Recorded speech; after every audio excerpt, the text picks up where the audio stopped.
주식이 빠졌으니까 부동산 시장에 영향을 미치는 거 아니냐. 이것 때문에 걱정하시는 거잖아요. 그러니까 이것도 지금도 보면은 이런 마음이 드는 거야. 올랐던 기억이랑 너무 많이 올랐던 기억이랑 너무 많이 내렸던 기억이 동시에 머릿속에 혼재하고 있는 거지. 많이 싸우는 거지. 천사와 악마가 막 죽창으로 서로 찌르고 있는 거지. 죽창으로.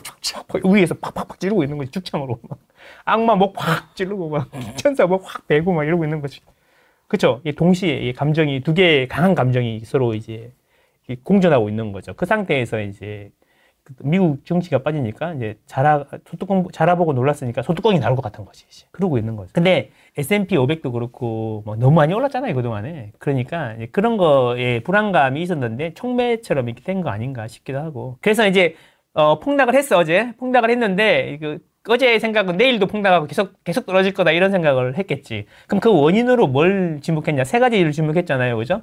미국 실업률이 예상외로 많이 높게 나왔다. 4.3%나 나왔다. 세상에.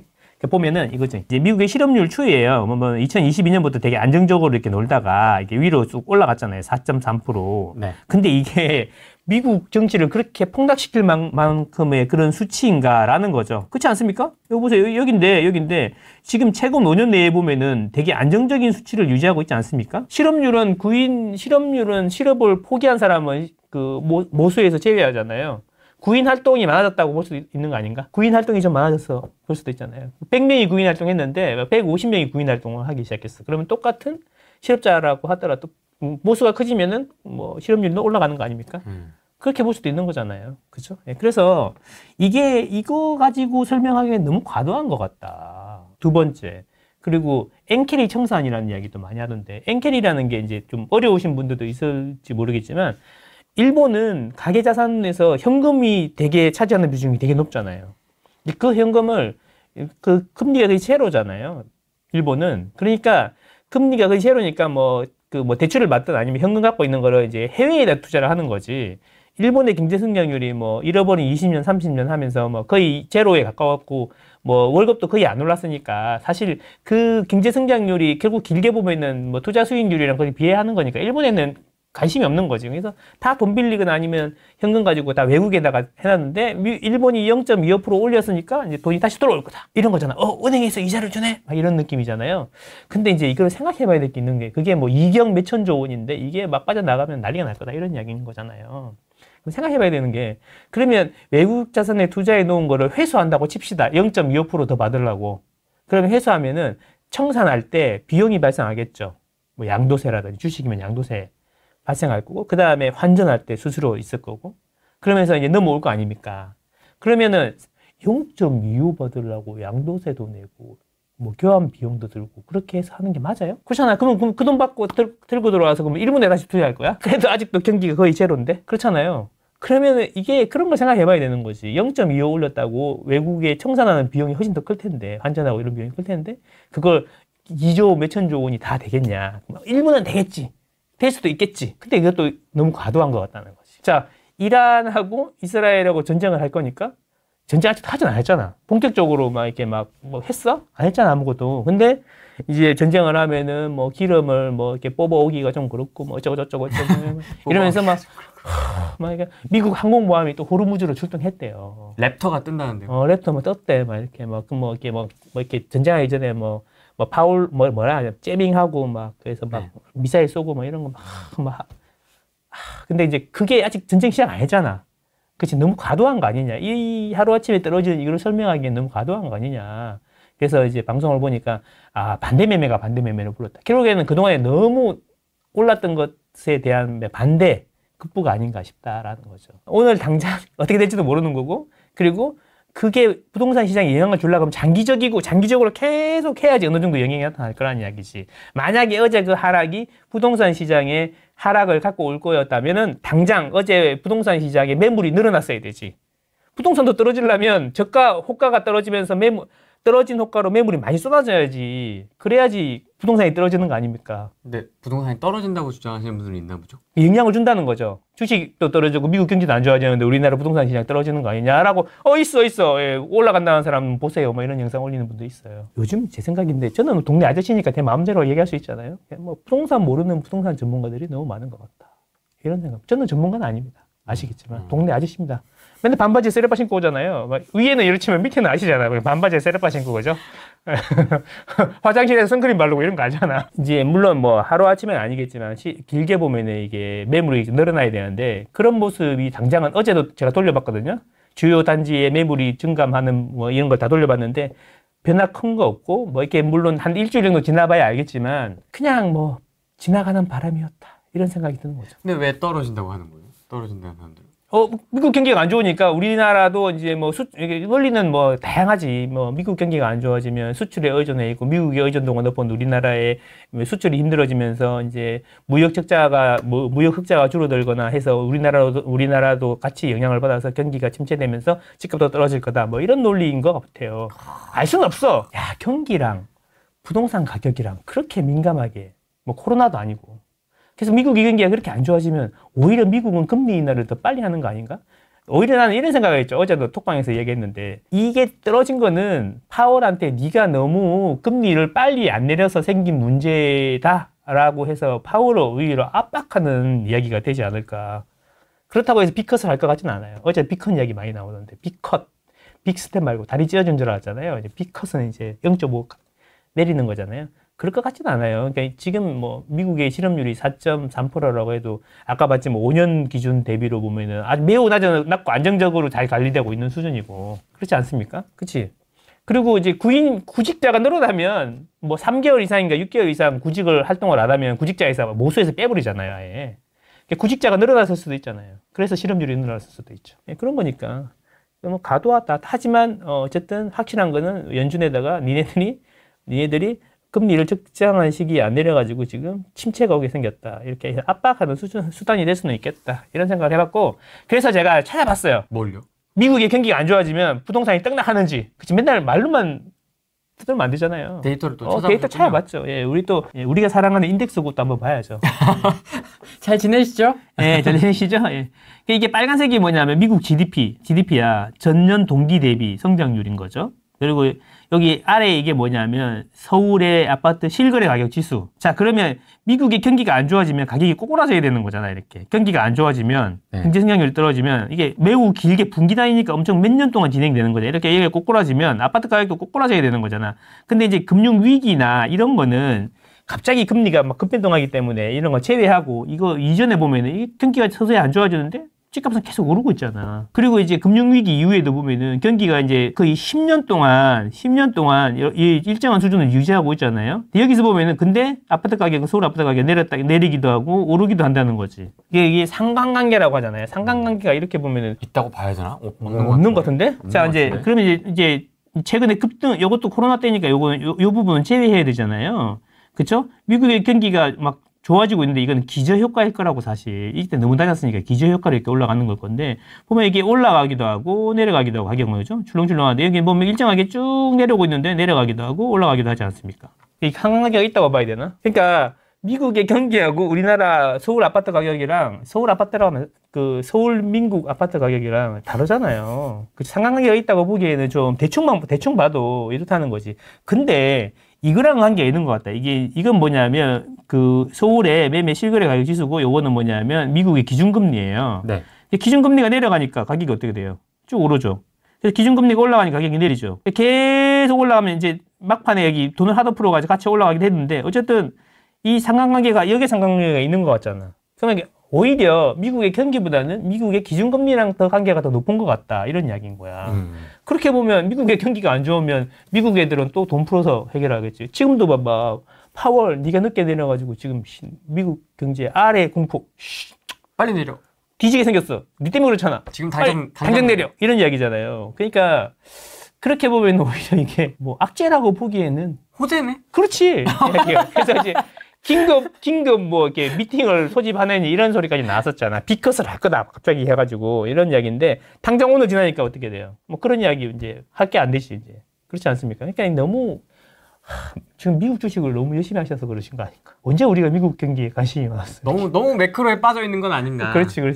요즘에 이제 부동산도 다 이제 증권 출신 분들이 와가지고 이제 전망을 주름 잡고 계시니까 그치. 부동산 하시는 분들은 좀 이렇게 뭐 점도표도 잘 모르고 뭔지도 모르고 뭐 매크로 이런 것도 잘 모르고 무식해가지고. 무식해가지고 그냥 사면 된다 그러고 막 집값이 안정돼야 되는데 걔네들이 사가지고 올리고 투기하고 막 이런 사람들밖에 없는 거잖아요. 사재기하고. 그쵸. 주식이나 코인은 계좌가 맨날 털리는데도 되게 막 투자고 훌륭한 거고 매일매일 새로운 종목을 발굴하는 분들의 관심을 가지고 매크로도 공부하고 뭘 해도 같이 투자래. 그래 같이 투자하고 막 그럼 우리는 막 뭐 사도 올라도 투기고 갭투기. 내리면 메롱이고 막 그렇잖아요. 근데 대부분 10년 지나고 나면은 계좌가 두둑해져 있고 네. 그게 투기가 맞는 거죠. 부동산은 그죠? 그런 거죠.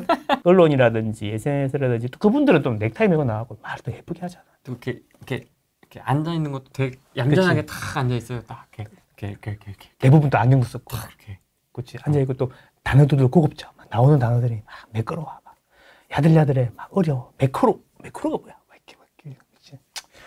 그 뭐 이렇게 뭐 그런 거 있잖아요. 전세가율이라고 해야 되는데 뭐 멀티플 이러니까. 엔캐리 트레이드 청산. 와, 멀티플. 엔캐리 트레이드 청산. 멀티플. 와. 우리는 복덕방. 그치, 복덕방. 뭐 복과 덕이 있는 곳. 금리가 오를 걸 몰랐다기보다는 금리가 그렇게 빠르게 오를지를 몰랐죠. 대부분은 그걸 못 맞춘 거지, 사실. 그렇지 않습니까? 저도 그렇고 다 그렇잖아요. 뭐 파워는 알았습니까? 그렇게 제가 빨리 올리지. 그치, 모두가 다 그거는 실기한 거잖아. 근데 시간이 지나고 나니까 또 어차피 또 회복이 되잖아요. 그죠? 네. 그렇습니다. 주식하고 많이 다릅니다. 그러니까 뭔 이야기냐면, 자, 제가 이제 6월달 핫했어요. 그래서 7월달 되니까 좀 주춤해졌어요. 그래서 지금 톡방 들어가면 전부 다 코인 이야기하고, 코인도 많이 올랐고, 그냥 주식 이야기도 하죠. 주식도 이제 이런 거잖아요. 상한가 30%는 만족이 안 되죠. 인생 한 방인데 하루에 30% 가지고 만족이 돼요? 안 되잖아요. 그래서 이제 주담대라는 방법이 있으니까 그럼 거기는 뭐 DSR 이런 것도 안 보잖아요. 그죠? 뭐가 또 투기인 건지 모르겠는데 DSR 이런 것도 안 보잖아. 그래서 풀 소유를 위해서 주담대를 이빠이 받아서 풀 매수를 했잖아요. 풀 소유를 위해서. 근데 이제 어제 그러고 나니까 풀 소유를 하려고 했는데 이제 전거금 풀 입금이 된 거죠. 야, 갚아야 돼? 풀 입금이 된 거죠. 그거 못해? 반대 매매. 청산. 그러면 반대 풀 입금을 요구했을 때 그 사람은 전거금을 입금해야 돼? 그러면 얼른 집을 팔아서 점심 때 팔아가지고 저녁 때 넣어야겠네? 이게 됩니까? 집이 없어? 그럼 전세 보증금을 얼른 빼서 저녁에 넣어야 되겠네? 됩니까? 그죠? 월세 보증금을 빼서 됩니까? 안 되잖아요. 매매 주기가 다르다는 거죠. 그래서 그 주식이 급하게 빠진다 그래서 부동산 매물이 나올 이유가 없다는 거죠. 물론 이게 계속 길어지고 장기화되면은 영향이 있을 수도 있겠지만 당장 이렇게 뭐 미국 경기가 안 좋아지고 주식이 빠진다 그래서 미국이 막 금융위기가 온 것도 아니잖아, 솔직히. 그죠? 금융위기가 와도 금리가 급하게 올라갔다 급하게 떨어지고 나면 또 다시 원래대로 돌아가서 이제 원래 자기 갈 길을 가는 거잖아. 그러니까 이렇게 할 건데 뭐 무슨 위기가 왔어. 그러면 이렇게 된다는 거지. 이렇게 된다는 거죠. 좀 심한데? 그렇잖아. 원래는 이렇게 갈 건데 위기가 왔어요. 그러면 이렇게 푹 빠졌다가 다시 자기 시간이 지나면 원래대로 이제 금리라든지 이런 게 정상으로 돌아가면 원래 갈 길을 가던 거랑 똑같이 된다는 거죠. 그렇죠. 그러니까 이제 우리가 이제 부동산 같은 경우, 주식 같은 경우에는 이 기간에 털려가지고 영원히 다 날아갈 수 있어요. 청산돼버리면 날아갈 수 있는데 부동산은 그게 실물이 있잖아. 그냥 들고 있으면 그걸 원래대로 간다는 거지. 이걸 버틸 수 있냐 없냐의 문제인 거죠. 버틸 수 있냐 없냐의 문제인 거지. 그렇지 않습니까? 경제위기 때도 다 그랬잖아요. IMF 때도 그랬고, 금융위기 때도 그랬고, 단기적으로 보면은 그 급반등이 왔던 이유는 금리가 급등했다가 다시 원래대로 급락하면서 내려갔기 때문에 그런 건데, 이번에는 금리가 급등을 했는데 빠르게 급락하지 않고 계속 유지를 있기 때문에 그 회복이 천천히 일어나는 거죠. 원래 갈 길을 가는 거죠. 이 원래 갈 길이 뭐야? 유동성하고 수급이잖아요. 그래서 유동성하고 수급 측면에서 생각해 봐야 된다는 거죠. 우리나라의 유동성이 미국의 경기 침체로 인해서 계속 줄어들 것이냐. 그죠? 미국의 경기 침체로 인해서 우리나라의 아파트 공급이 줄어들 것이냐. 별 관계 없는 것 같잖아. 그래서 큰 관계가 없다. 이런 겁니다. 경제 위기가 오지 않는 이상. 그럼 경제 위기 오면 어떻게 할 겁니까? 그러면 님 말이 맞습니다. 그렇게 하시면 됩니다. 반박심 님 말 맞으면. 그렇죠. 경제 위기가 올지 안 올지 누가 압니까? 가능성이 없습니까? 경제 위기는 나옵니까? 가능성이 전혀 없진 않잖아요. 그렇죠. 전혀 없진 않죠. 근데 0.1% 아니 1% 5%를 보고 내 일상생활을 바꿀 수는 없지 않습니까? 대비하셔야죠. 그러니까 그거 틀린 말이 하나도 없어. 근데 투자로 보면은 그런 거를 대비해가지고 내가 모든 자산을 옮길 수는 없는 거 아닙니까? 그죠? 확률적으로 어떤 게 더 크냐 이거죠. 그렇게 보면은 미국의 경기 침체, 금융위기가 오지 않는 이상 우리나라 아파트 가격에 큰 영향을 준다? 글쎄요. 그건 잘 모르겠네요. 그러니까 너무 매크로에 휩쓸려서 너무 걱정할 필요는 없겠다. 그럼 다음에 내가 올 때 어제 내가 그 전국의 아파트 주요 단지들이 이제 매물 다 뽑아놓은 게 있으니까 다음에 올 때 얼마나 매물이 늘었는지 줄었는지 그것만 보면 되잖아요. 지금 이 사태 전후로 해서. 그치. 그 아실만 봐도 되겠네. 매물이 늘었는지 줄었는지 한 달 뒤에 보면 되잖아요. 그죠? 그래서 너무 이렇게 요즘에는 부동산도 주식 브리핑 하듯이 막 매일매일 뭐 신고가 브리핑하고 뭐 이번에 뭐 어떻게 됐네, 거래가 어떻게 됐네, 뭐 얼마, 뭐 이렇게 뭐 원데일리 58억 거래 완, 확인 필요, 막 이런 식으로. 누가 그걸 이렇게 정리해서 올리는 거예요? 모르겠어요. 너무 궁금해. 뭐 국평 뭐 60억 거래 완 이렇게 맨날. 내 생각인데 그 톡방에 이제 예를 들면 우리 톡방은 많이 안 들어와 있는데 톡방에 예를 들면 이제 뭐 1,500명이 들어왔잖아. 그러면 그런 단톡방들이 예를 들어 50개가 있다고 치자. 그러면 그 1,500명 중에 반은 다 들어가 있는 거야, 전부 다. 톡방에 들어가 있는 사람이 다 똑같대. 2명 중에 1명은 다 똑같아. 그러니까 여기서 나오면 그걸 내가 여기서 주면 여기서 또 이렇게 가고 다시 원래대로 오는데 1시간밖에 안 걸리는 거지. 내가 뿌렸는데 다시 나한테 돌아오는데 1시간 정도 걸리는 거지. 저도 제 톡방에다가 뿌린 게 1시간 있다가 저한테 개인 톡이 오더라고요. 그러니까 내 말이. 이게 그 단톡방에 전부 다 들어가 있는 거예요. 전부 다 들어가 있는 거죠. 진짜 깜짝 놀랐네. 그래서 이게 전파 속도가 엄청 빠르다는 거죠. 예. 그래서 뭐 펌 이러면서 오는 거죠. 돈이 많으면 집값이 오르는 거 아닙니까? 그치. 무역수지 흑자가 상반기에 뭐 265억 달러?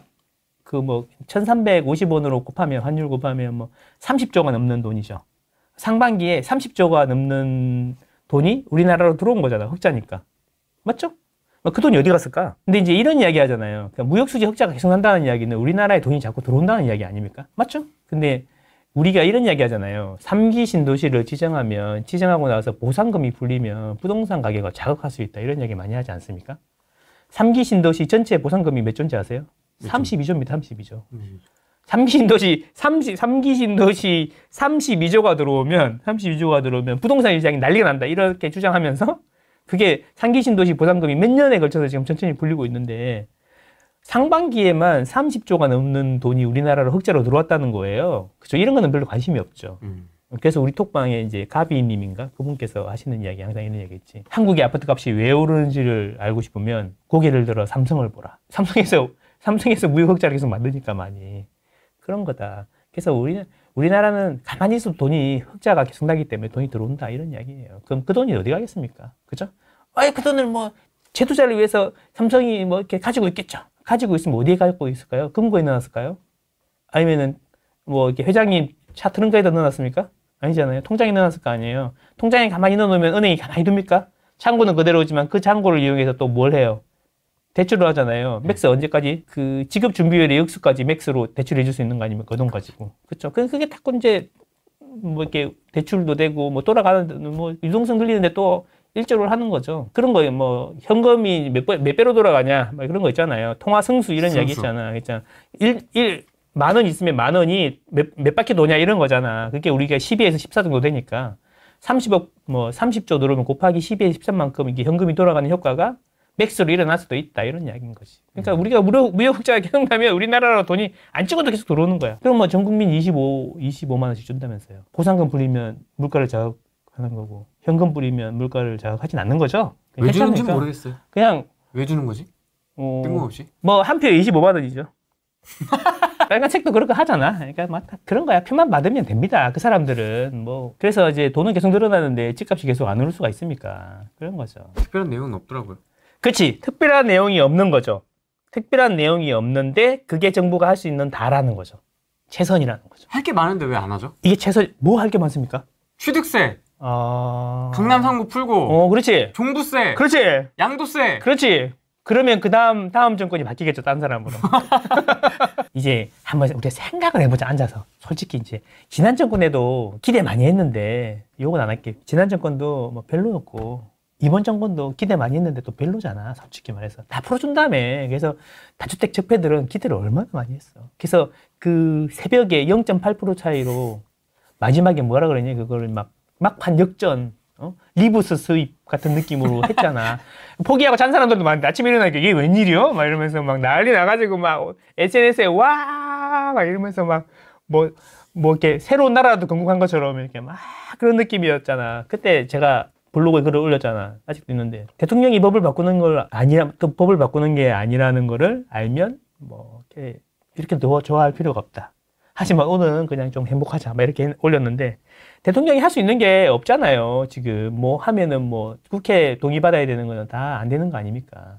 자, 그러면 하나씩 이제 그런 생각에서 한번 보자. 그러면 이게 대책을 마련하는 이유가 뭐야? 집값이 오르니까 그렇잖아. 네. 그러면 집값은 왜 오르냐 이거죠. 다시 이리로 돌아오는 거죠. 자, 그럼 집값은 왜 오르냐? 그러면 집값은 돈이 많으니까 오르는 거죠. 그죠? 돈이 많아도 집을 많이 찍으면은 집값이 안 오르죠. 그렇지 않습니까?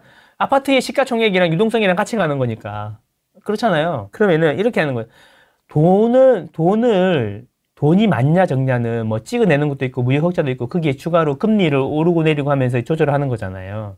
근데 결국에는 금리인데 뭐 무역 흑자 나는 거를 정부가 조절할 수는 없고 그런 거 아닙니까? 그러니까 금리인데 금리를 정부가 조절할 수 있냐 이거죠. 단기적으로는 할 수 있지. 뭐 금융위원회나 이런 데서 이렇게 법인의 영리 활동을 방해하는 거긴 하지만 경영권 간섭이긴 하지만 뭐 금리를 올려라 내리라 이렇게 해가지고 압박을 하잖아요. 말도 안 되는 거지만 하잖아. 그렇게 해서 가상금리를 일시적으로 조정할 수는 있지만 그거는 일시적인 거지 항구적인 게 아니잖아. 계속 그렇게 할 수는 없잖아요. 그쵸? 그러면 금리를 조절하는 거는 정부의 역할이 아니라 한국은행의 역할. 저건 한국은행이 전체적인 경기를 보고 이제 결정하는 거잖아. 그렇게 보면은 정부가 금리를 가지고 놀 수 있는 거는 사실 정부가 할 수 있는 게 아니라는 거 보면 정부가 할 수 있는 건 그러면 이제 금리가 아니면 수급, 이제 신규 입주 물량을 늘리는 거잖아. 집을 많이 짓게 하는 거잖아. 네. 그러면 이제 집을 많이 짓게 해야 되는데 이제 그게 문제가 뭐냐 하면은 지금 당장 집값이 오르고 앞으로 내년, 후내년, 2027년, 2026년까지 우리가 입주 물량이 적다는 건 이미 다 알고 있잖아요. 네. 40년의 최저잖아요. 그러면 자, 야 입주 물량이 적어? 그러면 야, 내 다음 달에 입주하게 아파트 한 뭐 10만 가구 풀어 됩니까? 창고에서 꺼내가지고 풉니까? 쌀같이. 쌀같이 막 푸는 게 아니잖아요. 그게 아니잖아요. 그러면은 집을 지으면 되는 거잖아요. 근데 집을 짓는데 오늘 착공해도 3년 걸리잖아요. 최소. 그렇죠. 우리가 아파트 이야기하는 거지, 지금. 그치, 3년 걸리잖아요. 그러면 이미 3년은 역사상 최저 수급이라는 게 정해져 있기 때문에 정부가 할 수 있는 게 없는 거예요. 3년 뒤에 이야기를 하는 거야. 3년 뒤에 이야기를 하는 거야. 지금 이야기하는 게. 자, 그러면 집을 공급하는 방법은 딱 두 가지가 있어요. 빈 땅에다 짓는 거. 이건 거 신도시 택지지구라고 그러고, 이미 있는 땅에다 짓는 거 재개발 재건축이라고 하죠. 도심에서는 재개발 재건축이라고요. 솔직히 말하면 우리가 살만하고 살기 괜찮은 데는 다 도심이라고 보면 되는 거고, 그 좋은 지역에 적당하게 살만한 집을 짓는 거는 재개발 재건축을 통해서만 되는 거야, 솔직히 말하면. 아니면 신도시로 외곽에다 짓는 거죠. 분산 효과 노리는 거죠. 그러면 이제 3기 신도시가 지난 정권에 했고 2023년에 입주하는 2024년에 입주하는 뭐 이런 이야기 막 떠들었었는데 분양이라도 제대로 했냐고. 사전 분양했던 것도 다 취소하고 있잖아요. 그런데 정부가 뭐라도 떠드니까 하기는 해야 되는데 자기들도 알아. 어떻게 방법이 없다는 걸 알아. 분명히 알고 있어요. 바보가 아니잖아요. 그러니까 해야긴 해야 되는데 고만 날리는 거지. 얘들아 집 사지 마라.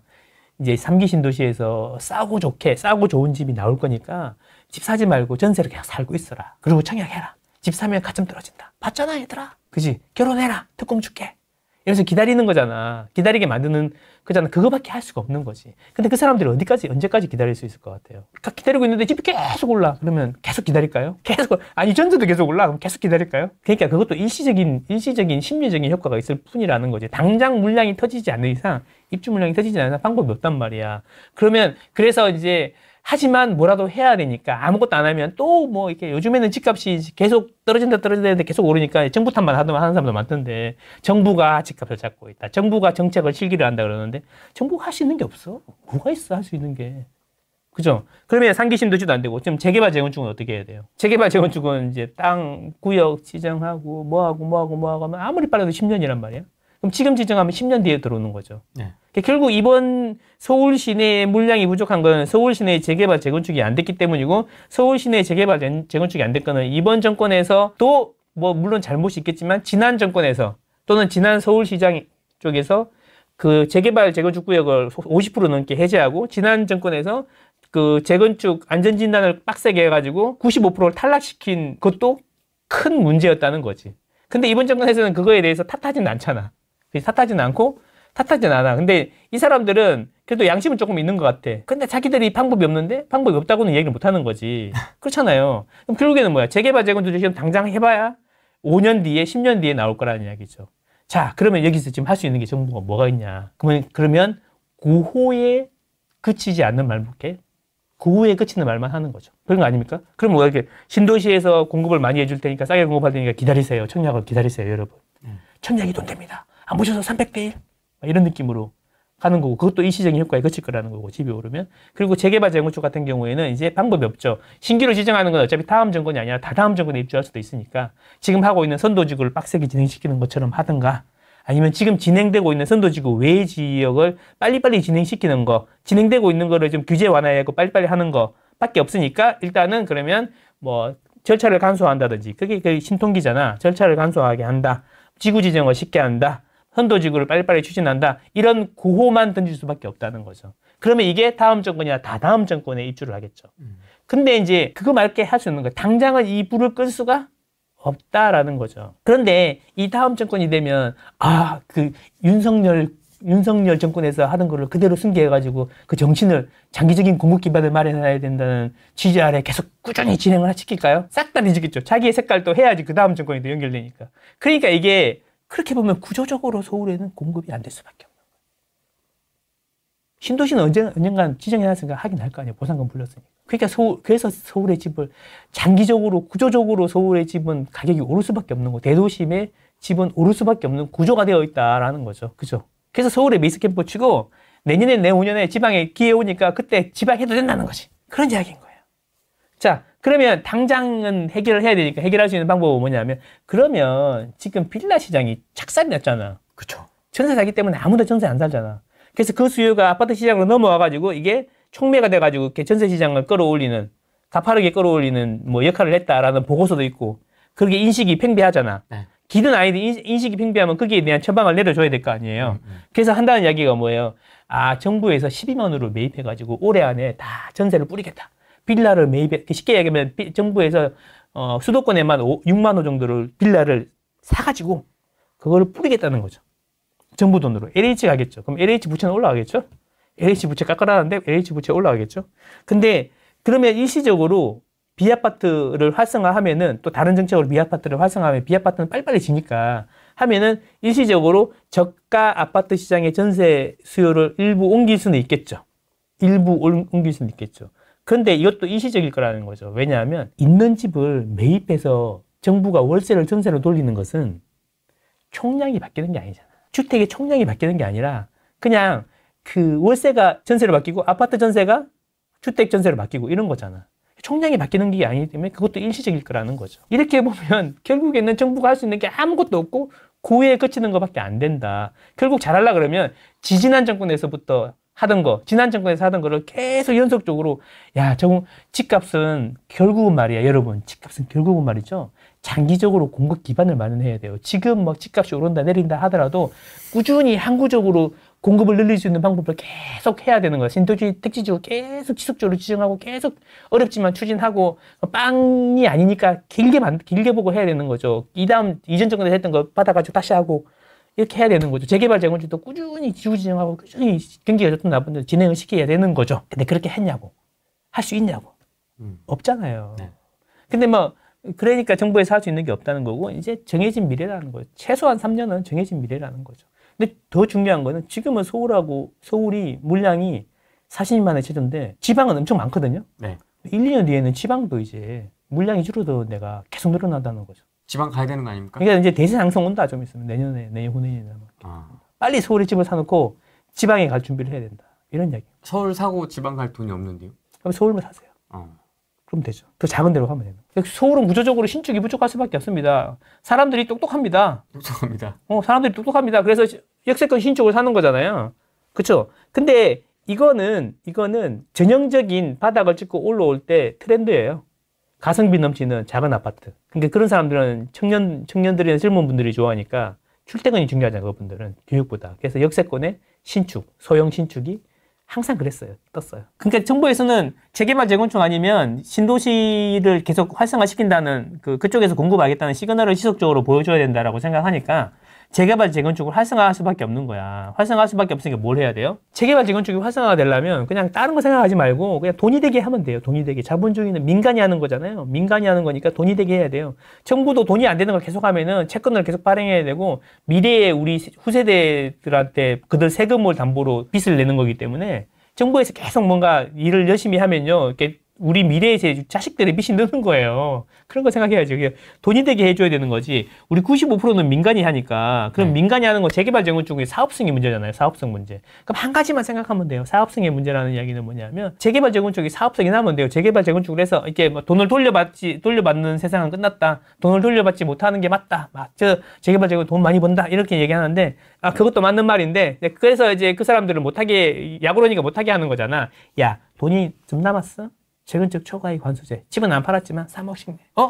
니네 보니까 비싸게 분양해가지고 돈이 많이 들어오네. 야, 비싸게 분양하지 마. 1억인데 시세는 1억인데 5천만 원에 분양해. 야, 얘들아 좋지 않냐? 그래서 이제 그 시세는 1억인데 5천만 원에 분양해서 평당 5천만 원씩 30평이니까 한 15억 정도 되는 돈을 오래 집을 안 갖고 현금 엄청 많이 갖고 있는 부자들한테 일반 분양이라는 혜택으로 주자.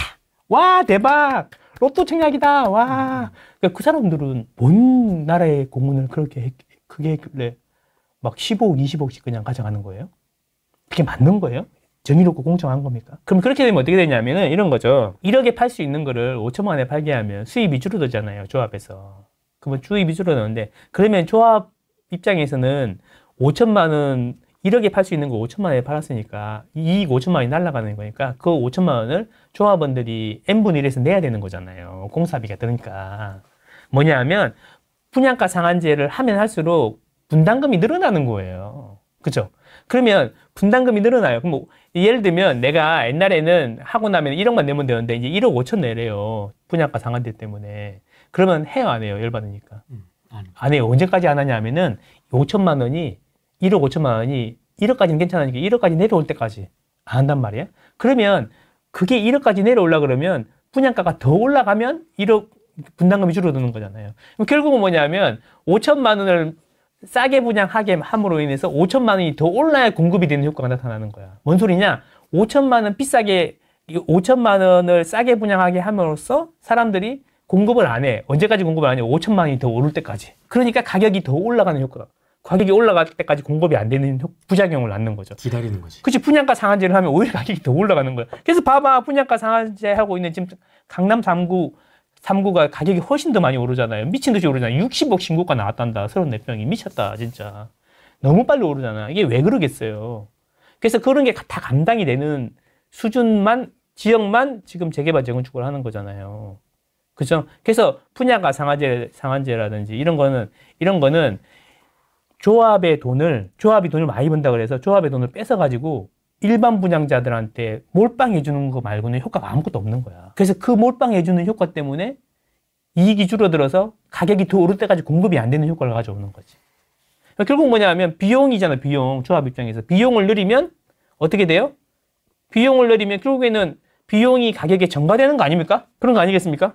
비용이 가격에 전가되는 거죠. 그러니까 재건축 초과이익 한순위, 뭐 분양가 상한제니 하면은 그 가격이 결국에는 시간이 지나면 공급이 줄어가지고 이익이 안 나니까 이익이 날 때까지 기다리는 거죠. 근데 이익이 나면 공급을 하는 거죠. 그래서 가격이 더 올라가는 효과를 가져온다니까요. 당장은 사이드 할지 몰라도 돌아와서 크게 뒤통수를 때린다니까요. 그러니까 자연스럽게 가격이 오르면 자연스럽게 공급이 늘어나고 가격이 안정되게 하는, 그래서 물가 수준으로 상승이 되게 하는 게 경제의 원칙인데 그거 자꾸 왜곡해서 생각하고 막 그러니까 사람들한테 그걸 못 하는 거지. 정치권이나 정부는 사람들을 여러분 집값이 오르는 거는 이런 거 때문입니다 라고 계속 지속적으로 설명하고 그걸 자꾸 설명하고 뭐 이렇게 이해를 시키려고 노력을 안 하는 거지. 왜? 표가 떨어지니까. 그쵸?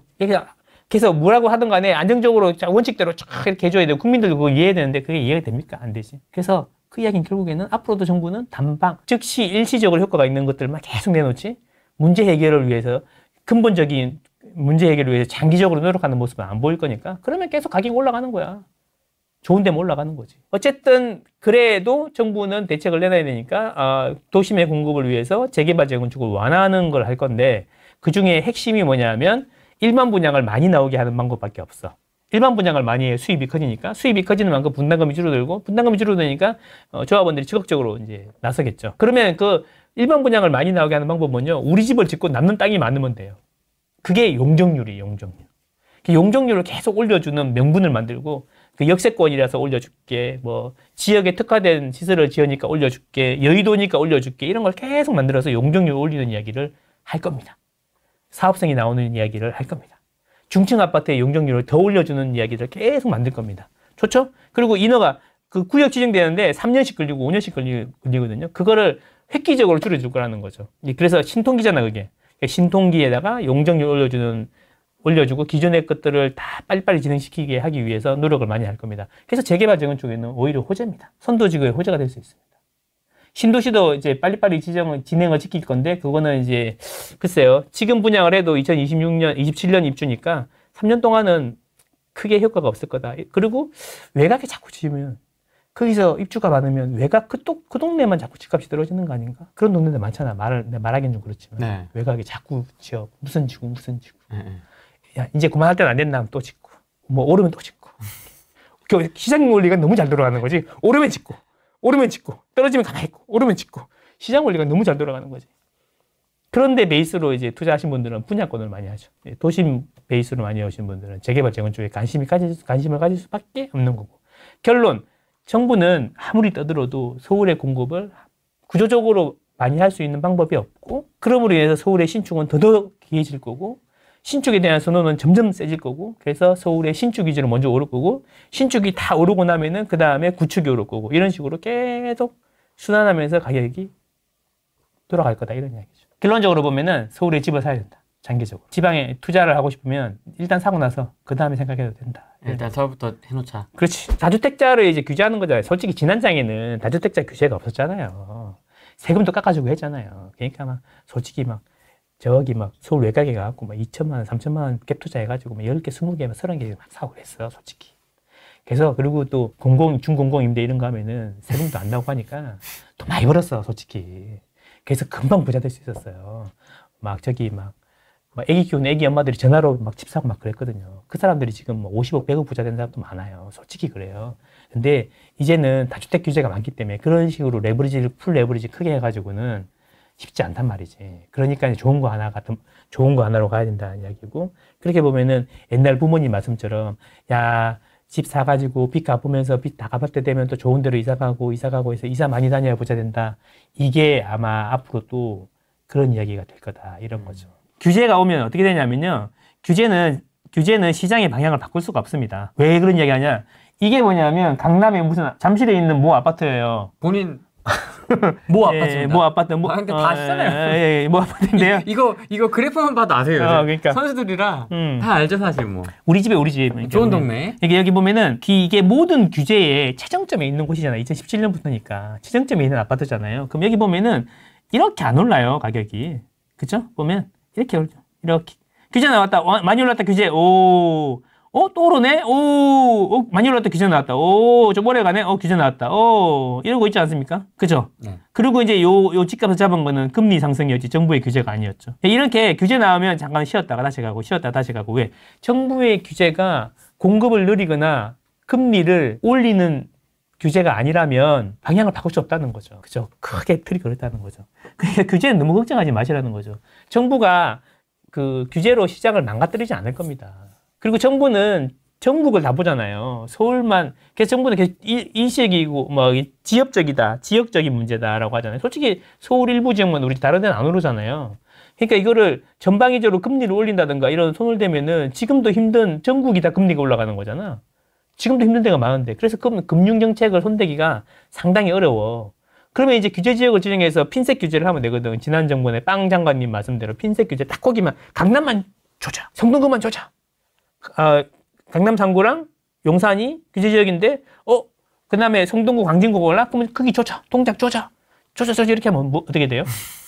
조지면? 이게 이렇게 된다고 그랬잖아, 아까도. 조질 때만 이렇게 내려가지, 다시 올라가잖아, 이렇게. 그게 금리를 올리거나 아니면은 당장 입주 물량을 늘리는 게 아니기 때문에 방향을 바꿀 수 없다 그랬잖아요. 그러면 이제 이렇게 되는 거죠. 규제 지역을 지정하면은 이제, 강남은 안 되니까 마용성을 가는 거잖아. 광진, 동작 이런 데를 가는 거잖아. 그러면 거기가 올라.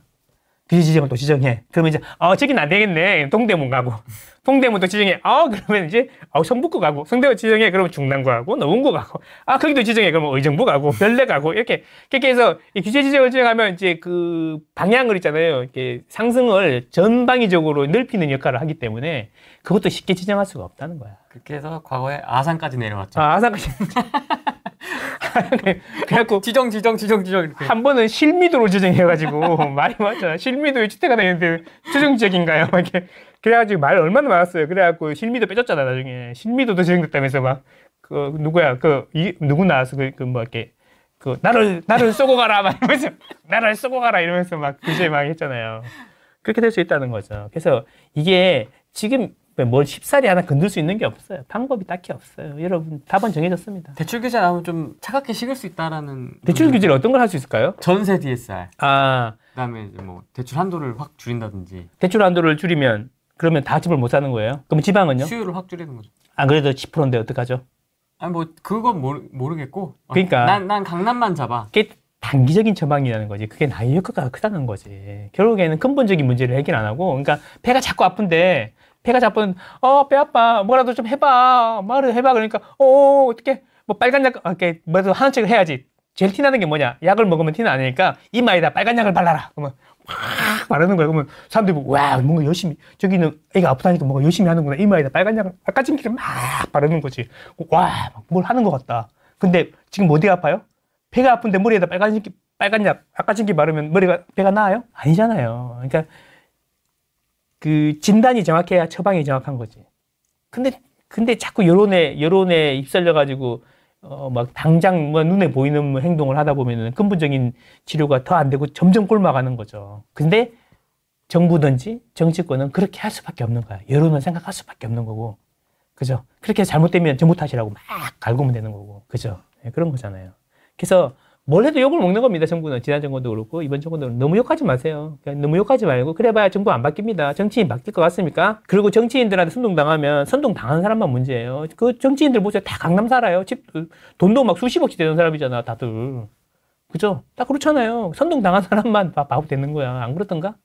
그러니까 이 욕을 하지 말고 정부가 할 수 있는 걸 정확히 판단하고 차갑게 판단하고 내가 할 수 있는 게 뭐냐 이 상황에서 욕만 한다고 바뀌지 않으니까 난 바꿀 수 있는 거는 욕한다고 그 사람이 바뀌는 게 아니라 아니 자기도 못 바꾸는데 뭐 어떻게 남을 바꿔 말도 안 되는 이야기지. 내가 할 수 있는 건 나를 바꾸는 거 자기를 이기는 것밖에 없어. 그럼 내가 당장 그래서 뭐 할 거냐, 지금. 그러면 정부가 강남 집값을 올리면 정부를 막 욕하는 사람이 있고, 그래? 강남 집값을 올려? 강남은 너무 올랐으니까, 그럼 그 옆에서 마용성강이 오르겠네? 마용성강 올랐잖아. 이런 생각하면서 그럼 마용성강을 미리 잡아야겠네?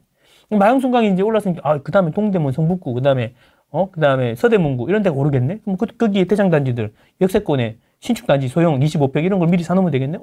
막상 보니까, 와, 이게 매물도 주고 호가도 올라가고 있네. 와, 그러면 이거 잡아놔야 되겠네. 이런 생각을 해야 되는 거지. 그래야 돈을 버는 거 아닙니까? 그러니까 차가운 머리를 가져야 된다는 거지. 욕하지 말고. 나도 지난 정권 욕 엄청 많이 하고 이번 초에도 정권 엄청 했는데 결국에는 바뀌는 거는 없어요. 자기가 그 에너지 낭비밖에 안 돼요. 감정 낭비고. 그냥 차분하게 차가운 머리를 갖고 내가 그래서 집이 오르니까 어디 가서 무슨 단지를 살 건지만 고민하세요. 그러면 됩니다. 차가운 머리로 하락을 주장하시는 분들도 있는데. 스트레스 DSR. 아니. 너네 다 뒤졌다, 이제. 아니, 하락도 이제 좀 이렇게 약간 그런 게 뭐냐면, 원래 하락론 하시던 분들이 있잖아요. 그분들은 평생 하락론 하실 거잖아요. 그렇다고 칩시다. 그러려니 합시다, 이제. 앞으로 40% 계속 떨어질 거니까. 그분들 말씀대로면, 그지. 고장난 시기도 2번은 맞는 거니까. 그런 거잖아요. 근데 이제 그동안에 긍정적이고 상승을 주장하시는 분들도 최근에 하락을 많이 주장하시더라고. 이유가 뭐야? 이유를 모르겠어. 그냥 많이 올랐대. 옛날에 그랬대. 그게 다야. 뭐예요, 이게? 아니, 무슨 반응? 아니, 옛날에 그랬대. 다 이런 거잖아. 나 옛날에 말이야, 회사에서 20억씩 예상 굴리던 사람이야. 이 조그만 가게에서 무슨. 펀드나 몇 조 굴리던 사람이야? 그러니까 제 얘기는 뭐냐면, 그러니까 이런 거지. 과거를 이야기하면서 과거에 이랬으니까 그런 사람들 많잖아. 이전 화랑전자들도 그렇고 2009년에 살짝 반등한 다음에 2010년부터 2013년까지 4년간 내렸고, 네. 그동안에 이제 그리고 2015, 16년까지 그러면서 전세 가격이 많이 차올라가고 전세가 많이 차올라고 나서 이렇게 오르는 건데 그게 기본인데 전세 가격이 지금 안 차오른 상태에서 오르겠냐 얘들아. 그리고 그동안에 내가 이야기했던 게 숲으로 돌아가잖아. 이렇게 이야기하는. 그러니까 전세 가격이 차는 기간이 필요한 거고 더 지금 일시적인 반등이고 이제 많이 올랐잖아. 내려갈 거야. 그때까지 기다렸다가 사세요. 이런 이야기인 거잖아요. 그래서 저번에도 이야기 많이 했는데 그러면 나는 이런 생각이 드는 거지. 그냥 들어보면 막 뚜렷한 근거가 없어. 그냥 많이 올랐으니까 그냥 내린 건가? 내리지 않을까? 정부도 뭐 나서지 않을까? 이런 이야기 하는데 정부가 나선다고 방향이 바뀌지 않는다 그랬잖아요. 일시적으로 내릴 수는 있지만 그때가 또 매수기회야. 봤잖아 아까. 눈으로 보여줘도 못 믿으면 네 말이 맞습니다. 근데 그때랑 지금이랑 뭐가 틀리고 뭐가 같은지를 생각해 봐야 되는 거죠. 지금은 있잖아요. 전세가 많이 올랐죠. 올라가고 매진갭이 많이 줄었어요. 안 줄었어요. 50% 초반이에요. 근데 이제 지금은 있잖아요. 몇 주 전부터요. 전세보다 매매가 더 많이 올라요, 서울은. 그럼 매진갭이 벌어지는데 왜 자꾸 오르는 거죠? 말이 안 되잖아요. 그때는 몇 번 이야기했는데 2008년, 9년, 10년, 11년, 12년, 13년, 16년 영국의 브렉시트 때까지 세계 경제 힘들다. 맨날 틀면 나왔어요. 힘들다. 그리스가 망한다. 포르투갈이 망한다. 피그스, 돼지 새끼들 막 이러면서 피그스. 스페인이 망한다 그러고 난 깜짝 놀라가지고 와 스페인은 우리나라보다 와 바르셀로나 와 잘 사는 나라인데 왜 망하지? 이탈리아 스포츠카 와 거기도 망해?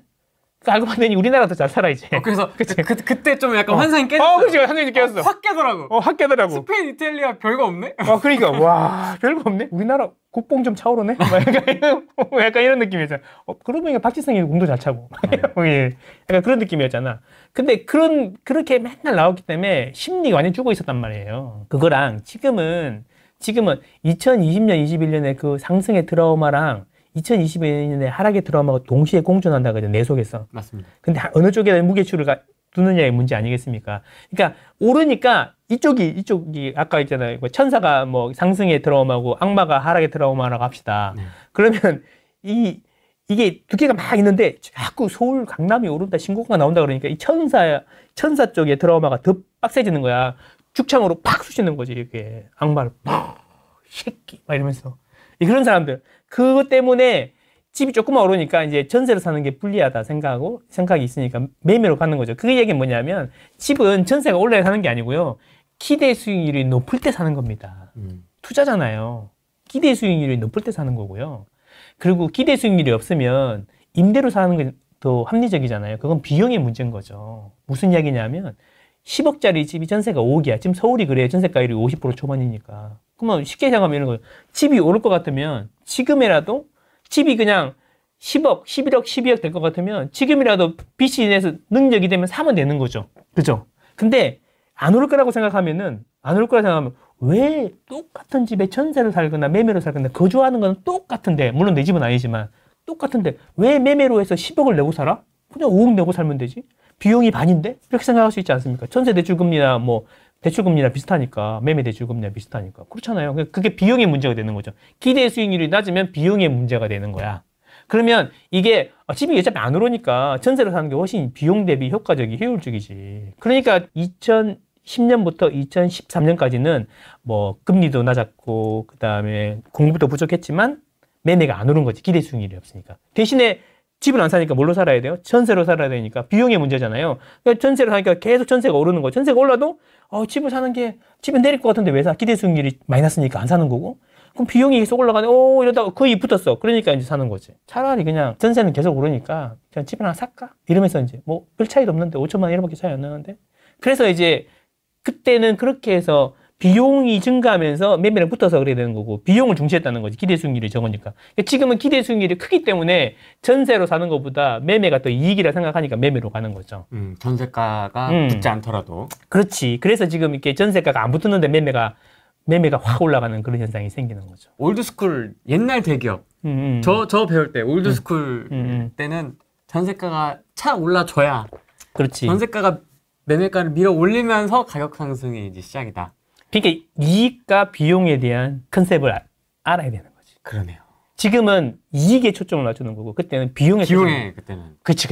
그래서 전세가 엄청나게 올랐잖아요. 그러니까 이게 매매 공급도 좋고 금리도 낮았는데 매매는 안 오르니까 전세가 2배로 올랐던 거죠. 그래서 전세가 미친 전세라는 얘기가 나왔잖아요. 그래서 이제 그때 이제 너무 오르니까 민원이 자꾸 들어오니까 아우성이 크니까 안 그래도 싫은데 우주의 기운을 받는 사람이 싫었는데 안 그래도 싫으니까 전세자금 대출을 풀어준 거 아니야. 그러면서 이제 전세가 금융화되면서 전세가 이제 시장을 흔드는 핵심 축으로 숨어 있다가 2020년에 확 그냥 일어나고 역전세라는 악마가 나타나고 천사 목군형 확 이렇게 됐던 거지. 변동성이 커진 거예요. 이제. 전세마저도 금융화가 되니까 변동성이 커진 거죠. 지난 장에 이제 그 30대, 40대 초반이 저 같은 사람들 있잖아요. 빚 내면 큰일 나는 줄 알았던 사람들이고, 지금은 이제 어릴 때부터, 우리는 주택에서 살았고, 어릴 때부터 아파트에 살았으면서 빚에 대해서 좀 더, 옛날 사람들보다는 긍정적으로 보는 사람들이, 젊은 세대들이 많이 생기면서 이제 빚내서 신축을 많이 사는 거죠. 트렌드가 많이 바뀐 거지. 젊을 때는 망해도 금방 재기가 되고 금액이 크지 않으면 재기하는데 어렵지 않습니다. 그러니까 제가 보기에는 포트폴리오라는 차원에서 이제 그 주택을 먼저 가지시는 걸 추천드립니다. 피터 린치도 그런 얘기 했잖아요. 집은 사고 투자해라. 주식 투자해라. 자기도 세계적인 펀드 매니저지만 집은 사고 투자해라. 왠지 아니? 피터 린치 이야기예요. 주식하다 망했는데 집이 없으면 길에 나왔지만 집이 있는데 주식하다 망하면 길에 나앉지는 않지 않냐. 피터 린치의 얘기입니다. 제 얘기가 아니고. 9월. 9월 위기설. 9월 위기설. 살 사람들 다 샀다 이제. 그치. 수요 끝. 작년 하반기에 40% 빠진다 그랬었는데 안 빠지니까 그게 총선으로 연기됐다. 정부가 억지로 띄어서.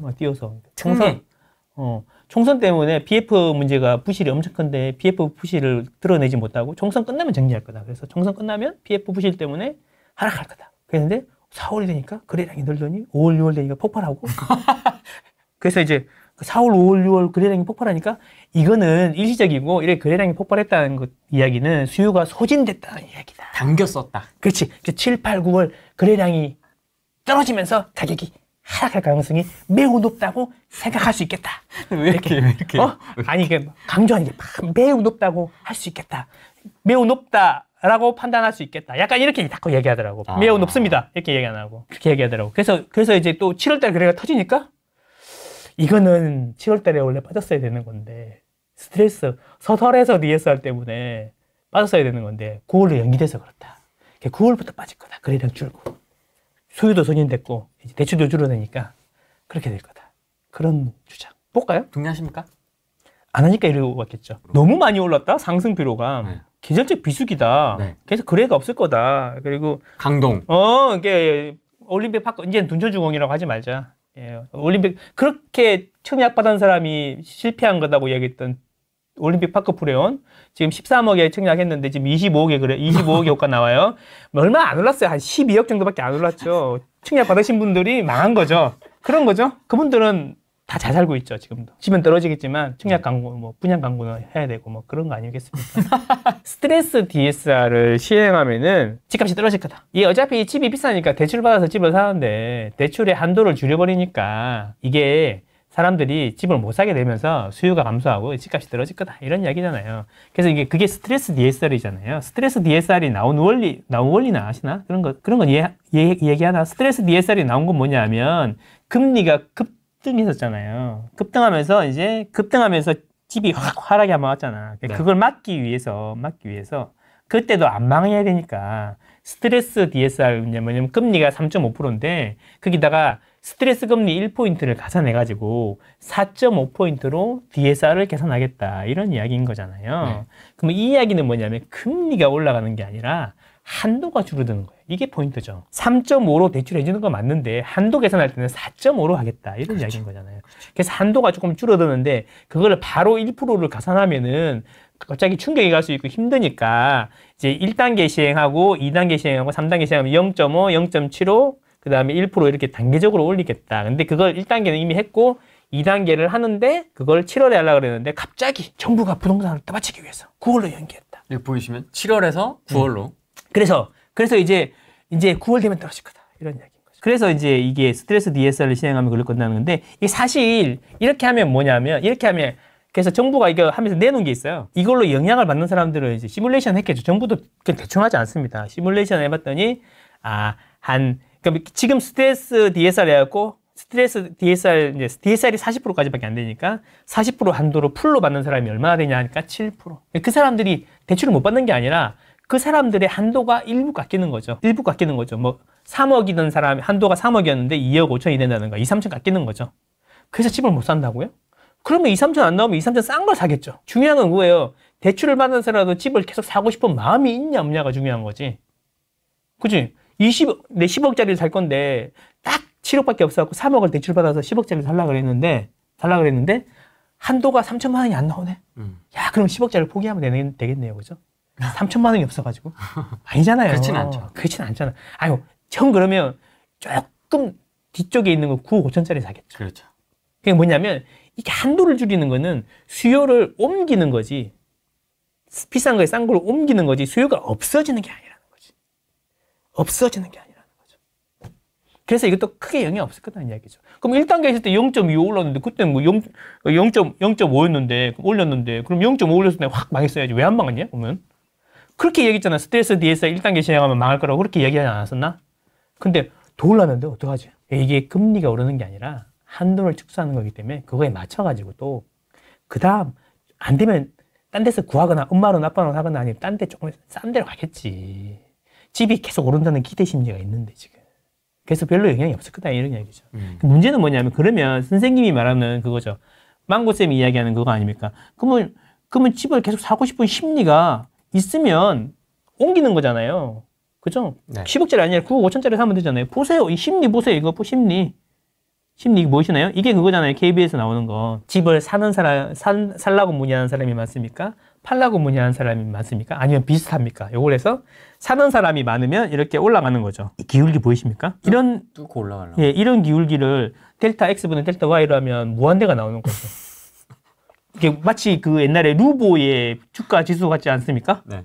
이 정도면은 이렇게 많이 급하게 올라간 적이 별로 없다는 거죠. 이게 사고 싶은 심리가 무섭게 바닥을 찍고 무섭게 올라오는데 KB는 이런데 한국 부동산은 이미 100을 넘었습니다. 그러니까 아직도 집을 사고 싶은 심리가 이렇게 팽배해 있기 때문에 한도 조금 줄인다고 해서 수요가 없어지는 게 아니고요. 수요가 옮겨가는 거라고요. 수요가 없어지는 게 아니고요. 수요가 옮겨가는 거라고요.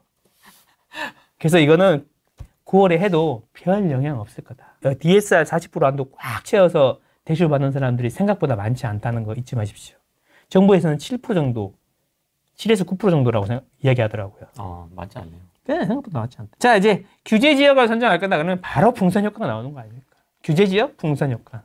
자, 강남 3구하고 용산을 지정했는데도 올랐는데 이제 사실 많이 약해졌지. 규제 지역 안에서는 뭐 다주택자는 대출도 안 되고 1주택자는 처분해야 대출되고 뭐 많잖아. 청약도 어떻고 근데 규제가 많이 풀리긴 했는데 옛날처럼 규제 지역 투기과열지구나 조정지역이 지정돼도 옛날처럼 효과가 규제가 좀 빡세진 않아. 조금 풀렸어. 그지? 그 안에서 팔아도 이제 뭐 양도세 중과되는 것도 일시적으로 유예됐고 막 그렇잖아요. 규제 지역을 지정했는데 정부가 할 수 있는 게 그거죠. 금리를 올려버려? 가상금리를 올려버려? 그러면 지방에도 가상금리가 다 올라가는 거잖아. 그럼 지방은 안 좋은데 다 골로 갈 수가 있잖아. 그러면 이제 금리를 전국적으로 다 영향을 주는 거를 금리나 이런 걸 올려버리면 다 골로 가니까 그러면 선별적으로 해야 돼. 그래서 규제 지역이 한 거 맞는 거죠. 많이 오른 데만 규제를 하자. 조정지역이라는 규제 종합 선물 세트를 A형 1호를 만든 다음에 1호 투기과열지구 규제 종합 선물 세트 2호 이렇게 돼 있는 거야. 그러면 1호를 만들어서 이 지역에만 그 선물을 선사하자. 이렇게 하는 거잖아요. 그러면 이게 문제는 이거죠. 그렇게 해서 규제 지역을 선정하면 와 이제 집값 떨어진다. 규제 지역 선정했으니까 이제 그만하자. 이렇게 되나요? 규제 지역을 왜 선정합니까? 규제 지역은 최근 물가 상승률보다 뭐 30% 이상 아파트 가격이 올랐을 때 규제 지역을 지정하는 거잖아요. 올라야 지정하는 거잖아요. 올라야 지정하는 거니까 올랐다는 이야기가 뭐야? 기대가 많다는 거잖아요. 그러면 거기 기대가 많으니까 아까도 말했지만 기대 수익률이 여전한데 그 길을 막으니까 그러면 그 수요가 없어지는 게 아니고 그 옆으로 간다고요. 옆으로. 이게 풍선 효과잖아요. 지난 장에서 그렇게 봤는데 아니 그렇게 보고도 아직도 진짜. 그러면 마용 성광을 또 지정했어. 강남 됐으니까. 그러면 이제 뭐 규제가 이게 없어지는 게 아니고 옆으로 간다고. 옆으로 동대문으로 간다고. 동대문을 열어라. 그 동대문만 가나 서대문도 열어라. 동대문 성북구로 하겠지. 그죠? 그런 식으로 퍼지는 거죠. 나중에 의정부까지 가겠지. 의정부에 뭐 밀락지구에 어디까지 오르겠지. 벌써부터 그러고 있잖아요. 그죠? 그런 식으로 퍼진다는 거죠. 이게 풍선 효과라는 걸 생각해야 된다. 결국은 뭐냐면 아까도 말했지만 그 가격이 이렇게 규제할 때마다 이렇게 올라가는 거 맞죠? 결국에는 뭐냐면 금리라든지 수급의 방향이 이미 정해졌다. 3년 내에는 정해진 미래다. 정해진 미래이기 때문에 규제는 일시적으로 효과가 있을 수도 있지만 오히려 시장을 왜곡할 수 있다. 그래서 이번 정권에서는 그런 걸 잘 알기 때문에 바로바로 시정 안 하잖아요. 시뮬레이션 하고 내부적으로 시뮬레이션 해보고 천천히 이렇게 하는 것 같다. 지난 정권처럼 오늘 발표하고 내일 시행하고 막 대출을 하려고 그랬는데 안 되고 막 우왕좌왕하고 이게 그거 한두 번이었어 어제? 그래서 집값 잡았냐고. 그래서 그때만 잠깐 충격과 공포를 줘야 된다면서 그래서 막 규제지역 지정하는 것도 그 위원들 있잖아요. 민간 위원들 있잖아요. 규제지역 지정할 때도 21명이에요. 왜 홀수를 해야 되니까 다수결로 하면 되는데 그중에 11명이 당연직이야. 공무원들이야. 그러니까 민간 위원들이 뭘 이야기하는 걸 다 통과가 되는 거야. 거수기죠. 이게 민간 위원들한테 그날 밤에 문서 주고 있잖아요. 사인해서 보내라 그러는데. 그리고 그 다음날 시행했다는 거예요. 자기들도 모르고 있었다는 거지. 그게 효과가 있겠냐, 그게. 잡았냐고 그랬어. 잡았냐고. 못 잡았잖아.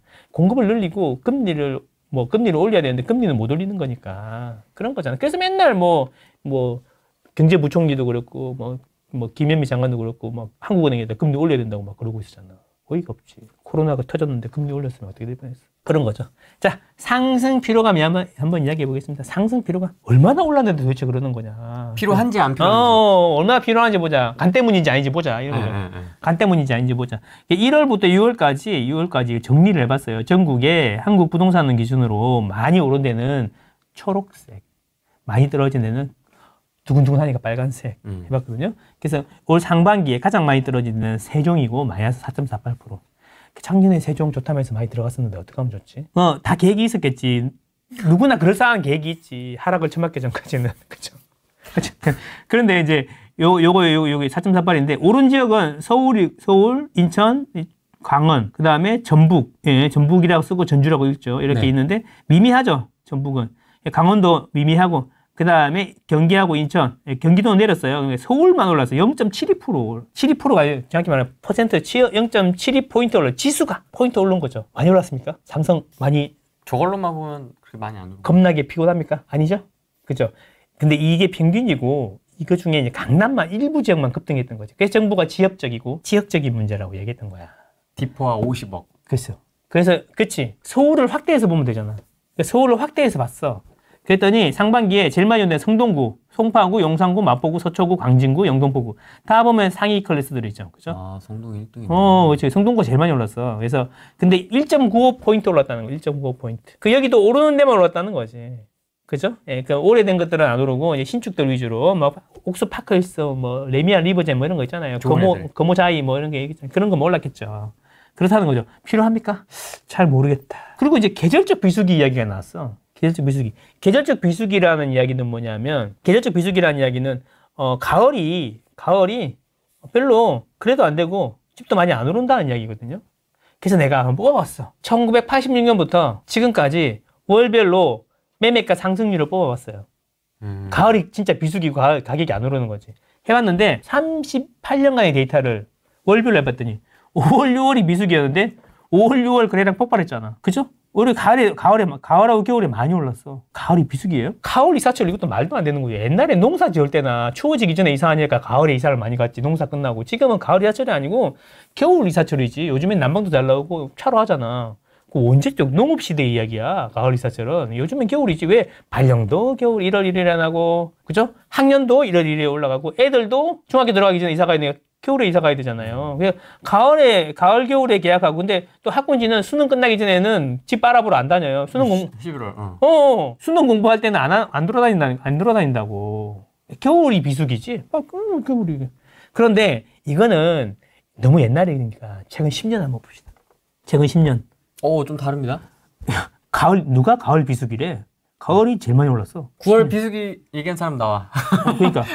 이게 좀 보고 이야기해라. 어떻게 80년대 이야기를 아직도 가을 이사철이라는 이야기를 하는 사람들이 있더라니까. 가을에 이사는 하긴 하겠지. 그럼 가을에는 이사를 안 합니까? 하긴 하겠죠. 그래서 내가 최근 5년까지 봤어. 최근 5년에도 변동이 있을 수 있잖아.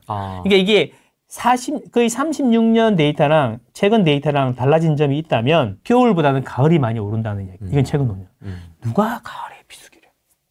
말도 안 되는 이야기죠. 그렇지 않습니까? 그래서 거래량을 봤어요.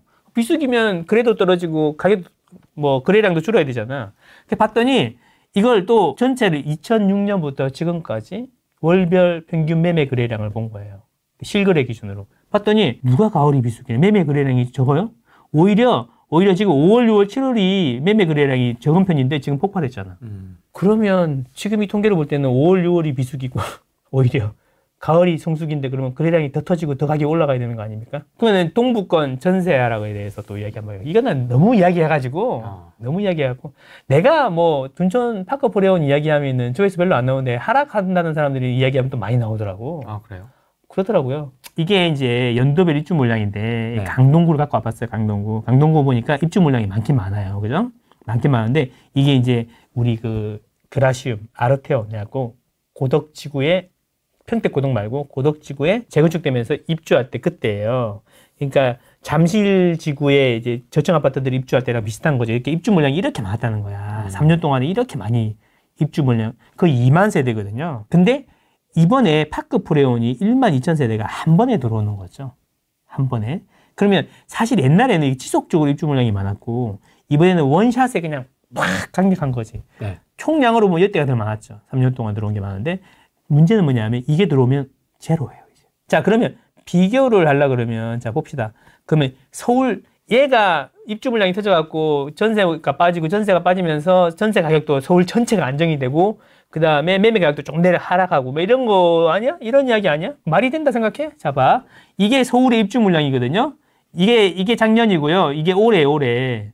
작년, 올해, 내년, 후내년 이렇게 된단 말이에요. 입주 물량이 후레기님이 보기에는 최근 40년간 제일 적은 것 같지 않아요? 그러니까 뭐냐면 강동구에 올림픽파크 브라운이 1만 2천 세대가 입주를 하긴 하지만 그거랑 서울 나머지 입주 물량을 다 합쳐도 10년 평균 입주 물량 3만 5천 세대보다 1만 세대가 적은 2만 5천 세대밖에 안 된다는 거야. 그러니까 국지적으로 좀 빡 몰리긴 한데 서울 전체적으로 보면 입주 물량이 적다는 거고 내년에는 더 적고 후내년에는 더 적어진다는 거죠.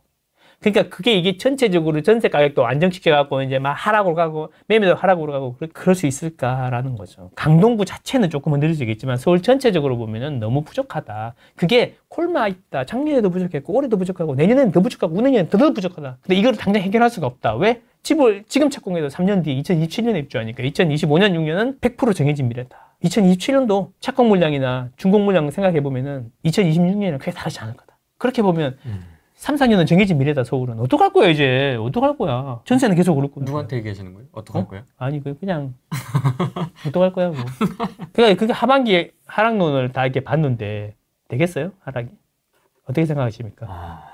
물론 반박식 님 말이 맞습니다. 뭔가 좀, 이렇게 데이터나 이런 거 가지고 얘기해야 되지 않을까? 근데 데이터 얘기하는데 맨날 PIR만 이야기하고. 그러면 지방의 아파트가 PR을 낮으면 떡상해야지. 강남이 오르는 거 설명 안 되는데. 신생아 특례론이 중단되면 또 집값이, 그러니까 신생아 특례론으로 집값을 받치고 있잖아, 얘들아. 아, 이거는 그때 망고쌤이 한번 자세하게 설명해 주신 게 있어가지고 그치. 영향이 미미하다라는 걸 배웠지 않습니까? 3%밖에 안 된다. 네. 신생아 특례론이 상반기에 전체 아파트 매매 거래량, 매매 금액의 3%도 안 된다. 이런 이야기인 거죠. 물론 촉매 역할을 했을 수 있죠. 촉매 역할을 했을 수 있는데 중요한 거는 신생아 특례론 하기 전에도 전부터 강남이 먼저 올랐는데 그건 어떻게 설명할 거야? 그렇잖아. 특례론 하기 전에 강남 많이 올랐잖아. 어떻게 설명할 건데? 그렇죠? 전체적으로 볼 때 하반기 하락론은 근거가 글쎄요. 뭐 대봐야 알겠지만 뭐 전문가들이 하시는 말씀이니까 제 말보다는 그 말을 더 믿으세요. 예, 그러면 되죠. 또 패턴 나옵니다. 2023년에도 하반기에 하락하지 않았냐.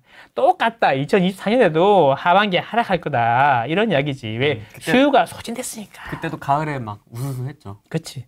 그래서 이제 2023년 하반기에 하락이라고 약보합이지. 하락이 아니라. 약보합이 왜 왔는지를 한번 생각을 해봐야 되는 거죠. 왜 왔었죠? 그때? 그리고 BIR은 계속 여전히 높았고 주택구입 부담지수도 여전히 높았는데 갑자기 왜? 갑자기? 그죠? 그래서 이제 BIR이나 주택구입 부담지수 때문이었으면 계속 하락했어야지.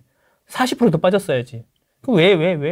다시 올랐어. 그러니까 그거랑은 상관관계가 좀 많이 떨어지는 거 아닌가 이런 거죠. 요거는 뭐냐면 은행채 5년 물금리예요. 이거는 이제 고정금리 대출의 기준이 되는 거고, 그 다음에 예금은행 가중평균금리는 뭐냐면 주택담보대출의 담보대출이잖아. 그거의 평균금리예요.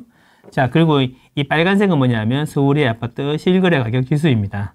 자, 그럼 볼게요. 2023년에 이제 보면은 이 실거래 가격이 보시다 여기 찍고 하락을 했죠. 엄청 하락했다, 그지? 엄청 하락했다. 0. 몇 프로 하락했죠. 그래서 다시 올랐어요. 근데 이 구간을 보면요, 은행의 주담대 가중평균금리가 확 올라갔죠. 그쵸? 네. 그러니까 하락을 하잖아요. 그리고 시장금리도 보면 여기서부터 올라가잖아요. 이렇게. 네. 그쵸? 올라가죠. 그래서 시장금리도 올라가고 대출금리도 올라갔다는 거죠. 그리고 이게 그리고 떨어지니까 어떻게 돼요? 떨어지고 한두 달 가니까 그때부터 바닥을 찍고 올라오기 시작하는 거죠. 그리고 계속 그 다음에 행보하다가 지금 계속 떨어지고 있잖아요. 네. 그러니까 2024년 하반기에 하락이 올라면 수급을 바꿀 수는 없잖아요. 2024년에 갑자기 쩐 그리고 내가 있는지 몰랐지 그리고 아파트가 짠 나오는 건 아니잖아요. 그렇죠. 정해진 미래고. 그러니까 이게 그럼 이렇게 돼야 된다는 거야. 금리가. 그렇지, 이렇게 튀어야지. 이렇게 튀어야 될 거 아니야. 왜 튈까? 지금 이 판국에? 미국이 폭망 지금 잭슨홀 미팅을 긴급 미팅을 소집하네. 빅컷을 한다느니 말한다느니. 빅컷 한다는데 빅 스텝 때문에 다 가랭이 찢어지고 자이언트 스텝 때문에 죽는 줄 알았는데. 파월 너 늦었다 막 이러고 있는데. 그 지금 금리가 이렇게 확 올라간다고? 쉽지 않죠. 창 드래곤이 갑자기 미쳐가지고 금리를 뭐 빅스텝 한번 하나요? 아니잖아. 내가 칼춤 한번 쳐줄게 막 이런 식으로. 아니잖아. 부동산 한번 잡아볼게 이런 식으로. 뭐 정부가 뭐 이렇게 은행을 조져가지고 가상금리 1%씩 올려 그러면 퍽도 좋아하겠다 국민들이, 그지? 퍽도 좋아하겠다. 서울만 오르고 있는데 서울 빼고 나머지 전부 다 어쩌자는 거냐 막. 요즘 유행하는 거 할 것 같아요. 탄핵, 바로 탄핵. 지금 PF를 다 꼴로 보여. 너 PF 때문에 자빠진 놈을 밟아주는 거냐? 막 이런 느낌으로 되겠지. 쉽지 않다니까요, 여러분. 현실적으로 거의 불가능. 그러면 이게 2024년 그러니까 2024년에 하락이 올 가능성이 있냐 이거지. 왜 그런 주장을 하는 거냐 이거지. 근거가 뭐냐 이거지. 그냥 근거가 23년에도 하락했잖아요. 그냥 단순히 수요가 거래량이 터지면서 수요가 가격이 올라서 수요가 소진됐다 이런 이야기인 거잖아요. 그죠?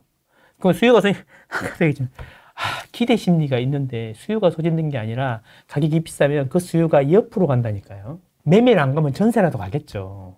사는 거 아니면 임대잖아요. 집은 사는 거 아니면 임대예요. 그잖아요. 안 사면 임대로 갈 거고 그래서 전세 가격이 오르고 공급이 부족하니까. 근데 계속 지금은 전세가율이 낮은데도 가격이 올라가는 걸 봐서 기대 심리가 크니까 10억짜리를 못 사면 9억 5천짜리를 사겠죠. 수요가 옮겨가는 거니까 없어지는 게 아니라니까. 그래서 금리가 급등할 일도 없고 갑자기 없던 아파트가 생길 일도 없는데 이게 이제 뭐 최대 30%까지 빠진다, 40%까지 빠진다 하는 이야기는 네. 말도 안 되는 이야기다.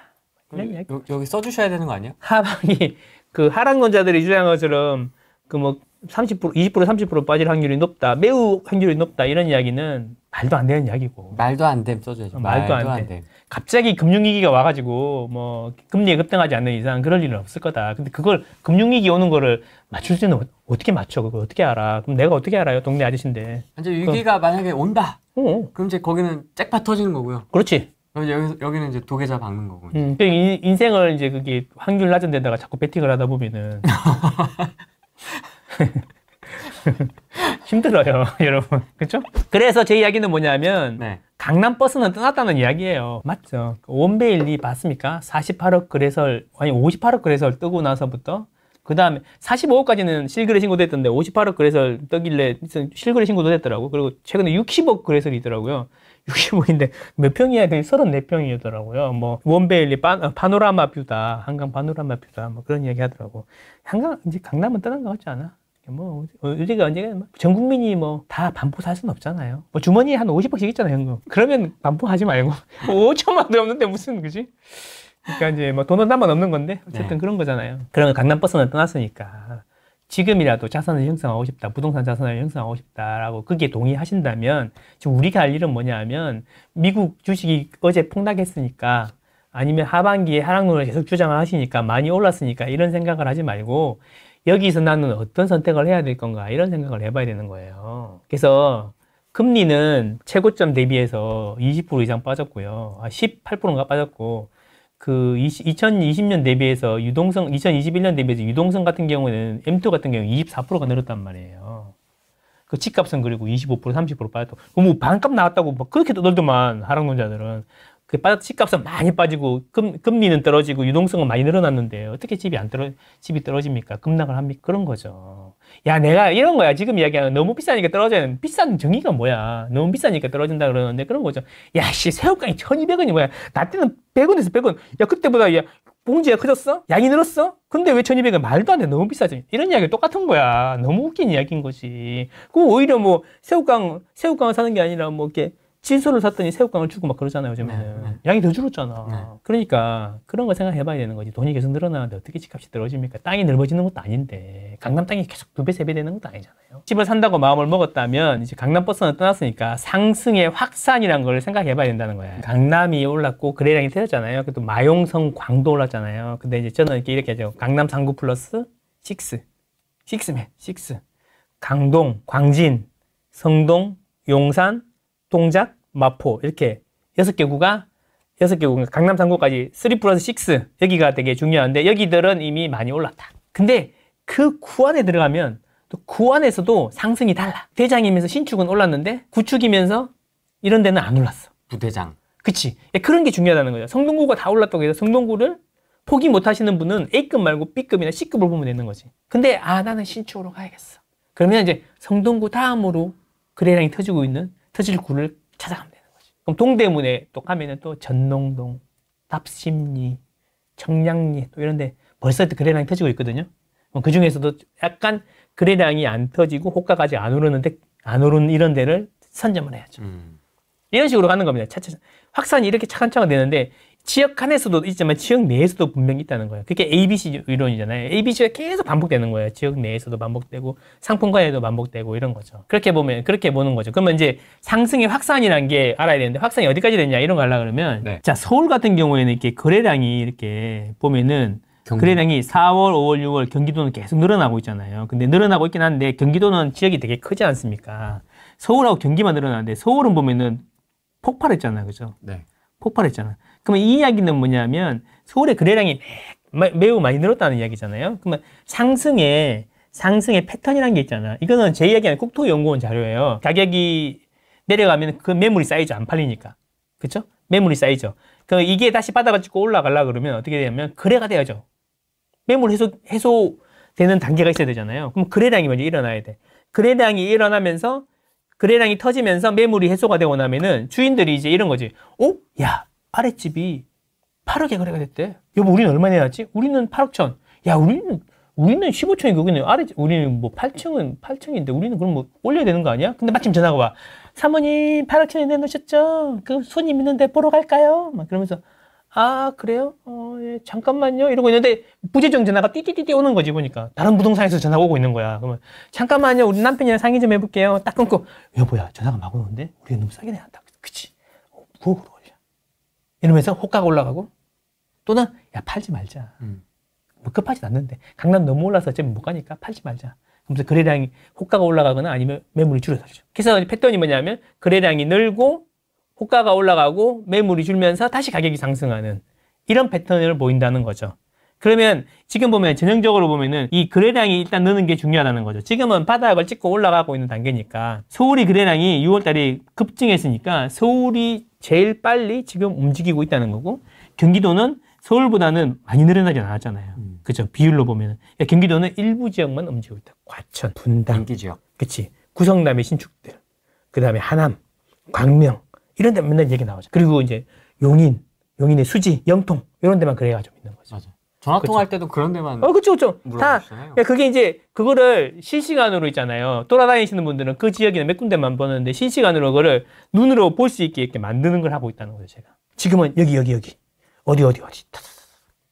거래량이 줄고 있고 호가가 올라오고 있습니다. 여기를 사야 됩니다. 그래서 원베일 6평이 58억 거래 완료됐다는데 펌.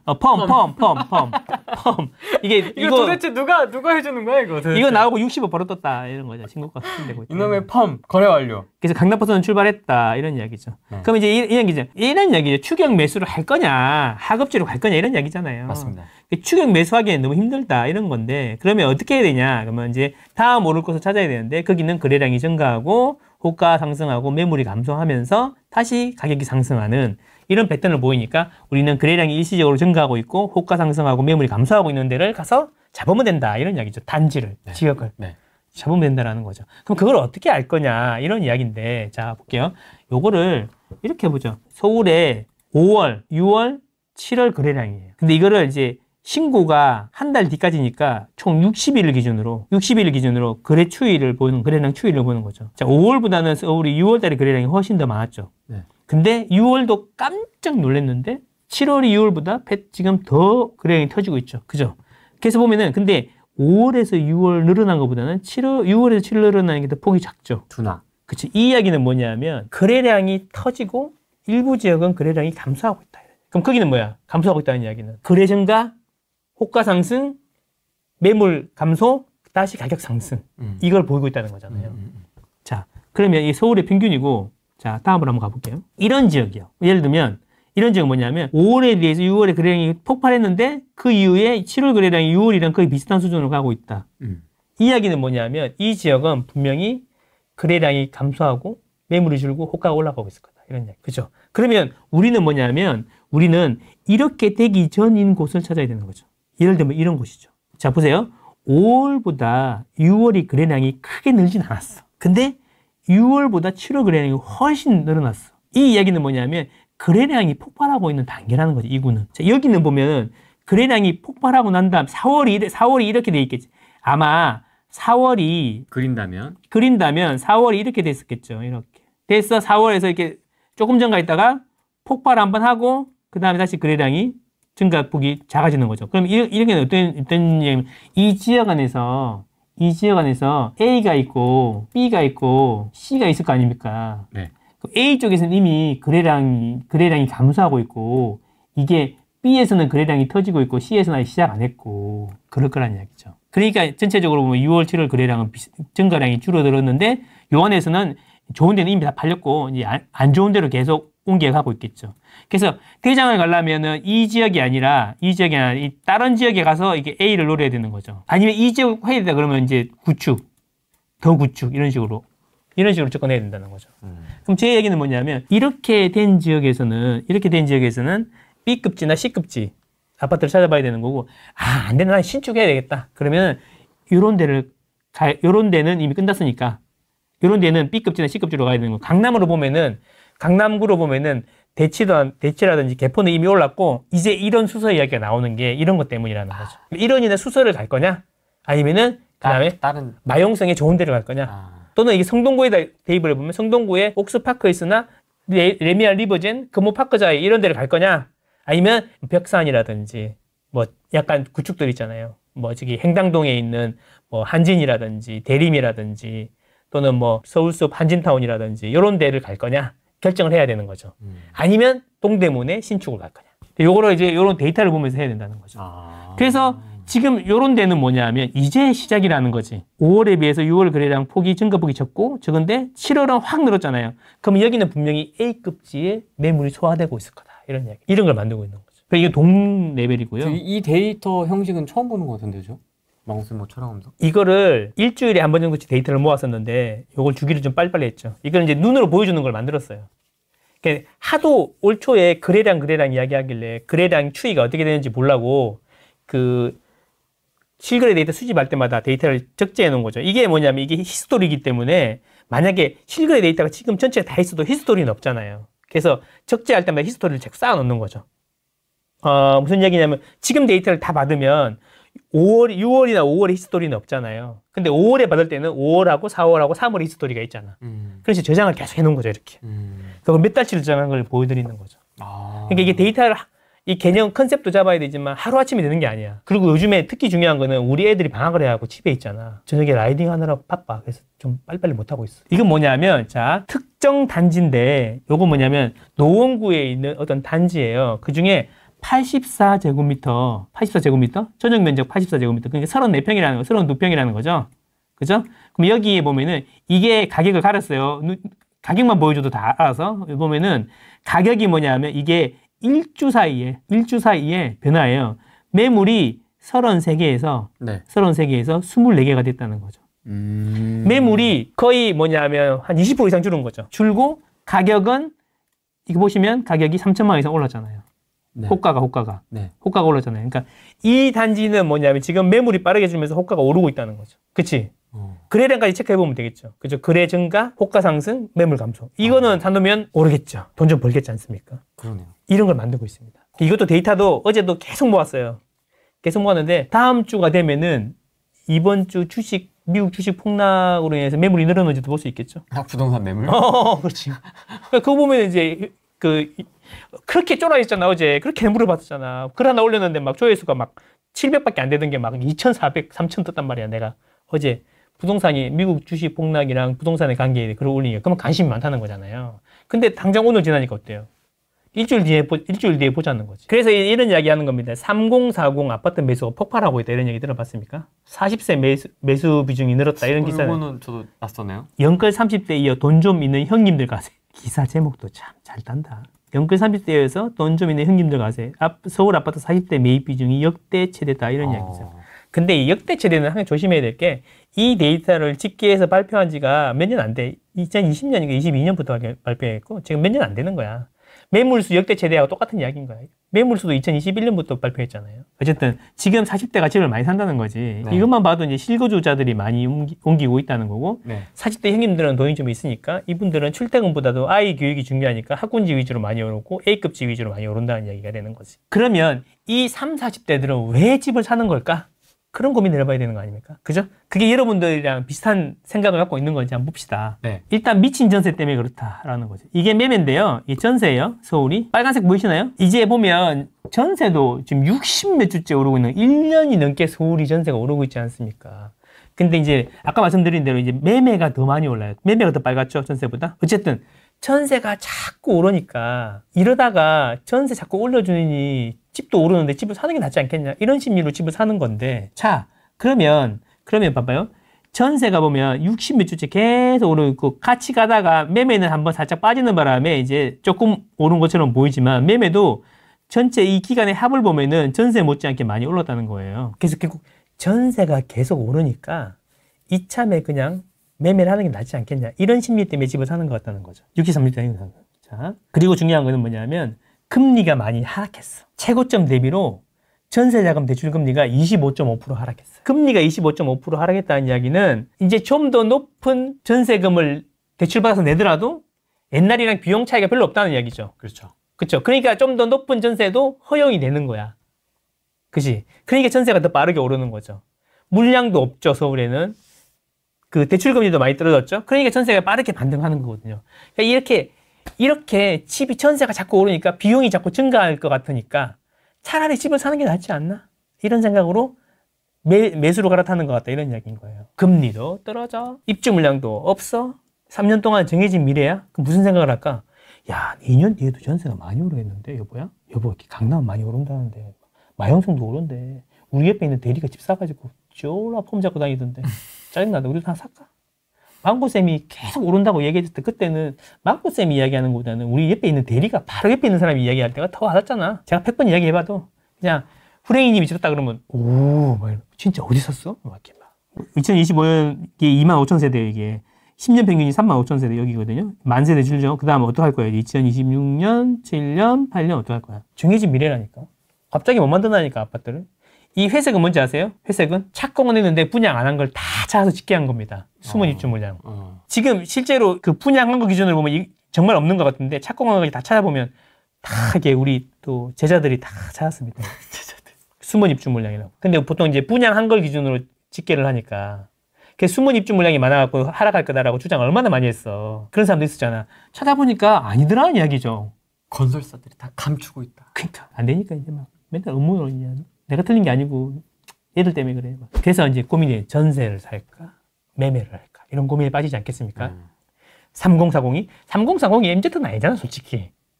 30대 초반까지가 MZ 아닌가? M까지는 걸리죠.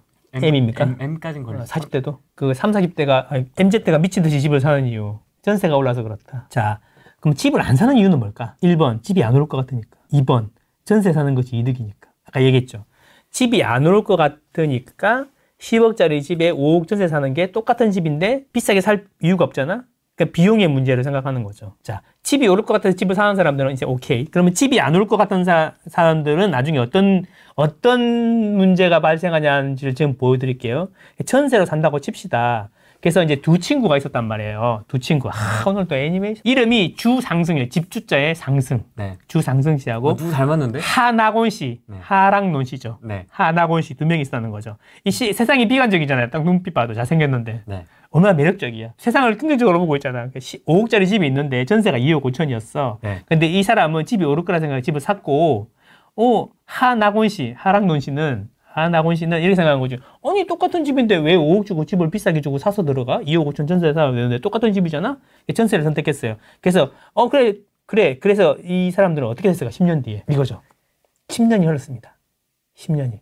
이게 뭐냐면, 제가 뽑아봤어요. 뭐냐면, 이게 10년 전, 파란색 있잖아요, 파란색. 10년 전 매매가 대비 현재 매매가가 얼마나 올랐는지를 실거래 기준으로 뽑은 거야. 10년 전에 매매 거래가 있었던 모든 아파트, 현재 2024년에 매매 거래가 있었던 아파트, 둘 다 매매 거래가 있었던 걸 비교하는 거죠. 10년 차 이상. 그치. 그러니까 똑같은 아파트인데, 10년 차 이상 아파트가 10년 전에 거래가 되었고, 지금 거래가 되었으면 두 개를 비교하는 거죠. 하나라도 안 돼 있으면 안 하고. 그랬더니, 여기 충남, 경상남도, 경상북도는 하락했어. 10년 전보다. 평균적으로.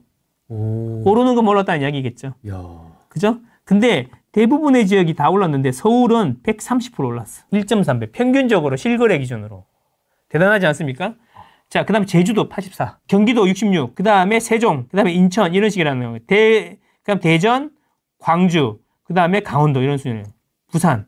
그럼 뭐냐면, 왜 우리가 수도권만 자꾸 이야기하냐면, 수도권이 다 상위권에 있잖아. 제주도는 좀 특별한 시장이에요. 좀 열애. 그렇죠. 열애로 보면 서울이 압도적이잖아요. 그래서 우리가 서울을 사는 거죠. 근데 이거는 뭐냐면, 이게 중요해요. 남색은 07년 대비로 2024년에 얼마나 올랐는지를 보여주는 거거든요. 그러면 어디에 제일 제주특별자치도가 제일 많이 오는데, 이거는 열애로 하고, 네. 보면은 이 10년 전보다는 그래도 비슷하지 않습니까? 그죠? 편차가 적지 않습니까? 뭔 이야기냐면, 옛날에는 전국이 다 올랐는데, 최근 10년을 놓고 보면은 수도권이랑 아닌 곳이랑 편차가 되게 심하다. 오르는 데만 간다. 그렇지. 그러니까 아까 10년 전에 집을 산 사람은 만약에 수도권을 샀다면 대박이 난 거고, 지방에 샀다면 차라리 전세 사는 게 나을 수도 있었다. 10년만 놓고 봐. 자, 그런데 우리 인생이 길잖아요. 전세를 10년만 살고 그만 사는 게 아니라 집이 안 들어온다면 계속 전세를 살 거 아니에요. 100살까지 살지 않습니까? 재수 없으면 100살까지 살 수 있단 말이야. 그럼 지금 100이 현재 나이가 남아있는 인생이고, 그걸 10으로 나누면 10년이 몇 번 돌아오는지 나오는 거 아닙니까? 적어도 5번 이상, 7번, 8번까지 10년 주기가 돌아올 거 아닙니까? 네. 자, 그래서 이제 그 다음 과정은 뭐냐면, 10년 전에 매매 가격이 5억이라고 그랬잖아요. 아까 두 친구. 그러면 10년 동안 전세 살았더니 이 전세 가격이 10년 전에 매매 가격보다 올랐는지 내렸는지를 비교해봤어. 그게 이 사람이 전세 사는 게 5억짜리 집에 왜 2억 5천짜리 전세인데 왜 전세를 안 살고 비싸게 5억을 주고 사냐, 이런 거였는데, 10년을 살았더니 이 전세 가격이 옛날에 10년 전 매매 가격보다 올라버렸는지 안 올라버렸는지를 비교하는 거죠. 그치? 이게 더 현실적이죠. 그러면 결국 뭐냐면, 매매는 하면 영원히 그 가격이 그 사람한테 고정이 돼버리잖아요. 내가 산 가격이. 그죠? 그러니까 이게 비용 때문에 전세를 살았는데, 길게 놓고 보면, 10년을 놓고 보면은 이 전세가 매매보다 더 비싸질 수 있는 리스크가 있잖아. 그런 리스크에 빠지게 되는 거야. 매매는 한 번 하면 그 가격이 영원히 고정되는 거래, 나한테. 네. 그래서 비교해봤어요. 10년 전 매매 대비 24년 매매가. 그러니까 뭐냐면, 10년 전에 매매 대비 전세가예요. 그러니까 이건 뭐냐면, 제주특별자치도는 10년 전 매매가보다 지금 전세 가격이 36% 더 높다는 얘기예요. 서울은 25%, 경기도 13%, 강원도 12%. 그 뭐냐면, 여기서 요 정도까지는 뭐냐면 10년 전에 매매 가격보다 지금 전세 가격이 더 비싸다는 거죠. 똑같은 그렇죠. 아파트 기준으로. 그렇죠. 나머지들은 아까 별로죠. 대구, 네. 경남 이런 데는 10년 기준으로 보면은 전세 사는 게 더 이익이 있어서, 비용 면에서 이익이 있었다는 이야기죠. 물론 집이 조금 올랐을 거니까 사는 게 더 이득이었지. 그러니까 뭐냐, 비용으로 생각하는 사람들 입장에서 보면은 10년이 지나고 나면은 매매가, 수도권은 훨씬 더 이득이었다, 이런 이야기죠. 그런데 여기서 또 보면은 07년 전의 전세 대비로 얼마나 올랐냐, 이걸 이제 보여주는 거잖아요. 그럼 07년 대비로 보면 제주도 빼면은 다 비슷하지 않습니까? 그죠? 여기서도 알 수 있는 게 뭐냐면, 최근 10년 동안은 수도권만 좋았고 이게 점점 심해지지 않겠습니까? 여러분이 수도권에 사신다면 전세보다는 매매가 훨씬 더 유리하다. 왜? 영원히 집이 필요하기 때문에 이 남은 인생을 생각하면 비용이 계속 늘어날 거기 때문에 그렇다. 그래서 이런 거지. 10년 전에 새우깡이 100원이었는데 그때 영원히 100원에 먹을 권리를 샀다고 생각하면 되는 거죠. 개꿀. 개꿀. 근데 에이씨 무슨 새우깡이 100원이야. 50원이면 되는데 이렇게 해갖고 새우깡을 계속 안 샀던 사람들은 이제 계속 시가로 이렇게 사다가 보니까 지금은 이제 막 엄청 높아진 거죠. 지금 얼마죠? 한 봉지에? 모르겠어요. 2,000원? 가격이 정가 필수제가 없어졌잖아. 박근혜 때. 그렇다는 거지. 그래서 저는 이야기는 뭐냐면 전세가 결국에는 길게 보면 더 불리하다는 거야. 매매보다. 특히 수도권에서. 앞으로 근데 이게 더 심해질 거다. 이런 이야기. 지금은 이렇게 길게까지 보고 데이터를 보고 집을 전세 안 살고 매매하시는 분들이 있는가 싶기는 한데 이렇게 데이터를 돌려보니까 확실하더라. 이런 이야기죠. 아, 근데 이 데이터는 되게 좀 참신하고 재밌네요. 이렇게 분석하는 건 저 100명 넘게 인터뷰를 해봤잖아요. 처음입니다. 원하시면 다 말씀하세요. 이 데이터는. 우리 애들이 방학을 해가지고 라이딩을 많이 해야 돼서 좀 더 잘 만들 수 있었는데 적어도 수도권에 사신다면 10년 기준으로 보면 전세보다 매매가 더 유리하다. 여기 서울, 경기, 강원, 대전, 광주, 그치? 인천, 뭐 전남 요 정도까지는 최소한. 근데 이제 강원도 이런 데는 또 그런 게 있겠죠. 그 지역이 되게 넓잖아요. 그렇죠. 먼저 강원도 고성이면 답이 안 나오는 거고요. 춘천, 원주 뭐 이런 데 정도는 그 정도까지지. 네, 그 정도까지겠지. 그렇지. 그럼 특히 서울 보세요. 결국에는 주거 비용을 생각해도 매매가 더 나을 수 있다는 거죠. 그때 내가 망치를 샀는데 10년 전에 10,000원 주고 산 거지. 근데 이제 망치 빌리면 5,000원이야. 목수인데 평생 못질을 해야 돼. 10년 전에 이게 망치가 5,000원인 거야 이제. 망치가 이제 12,000원인 거야. 빌리는 게. 10년 전에 샀으면 그냥 10,000원 쓰는 건데 매매는 고정이고 임대는 계속 가격이 올라간다.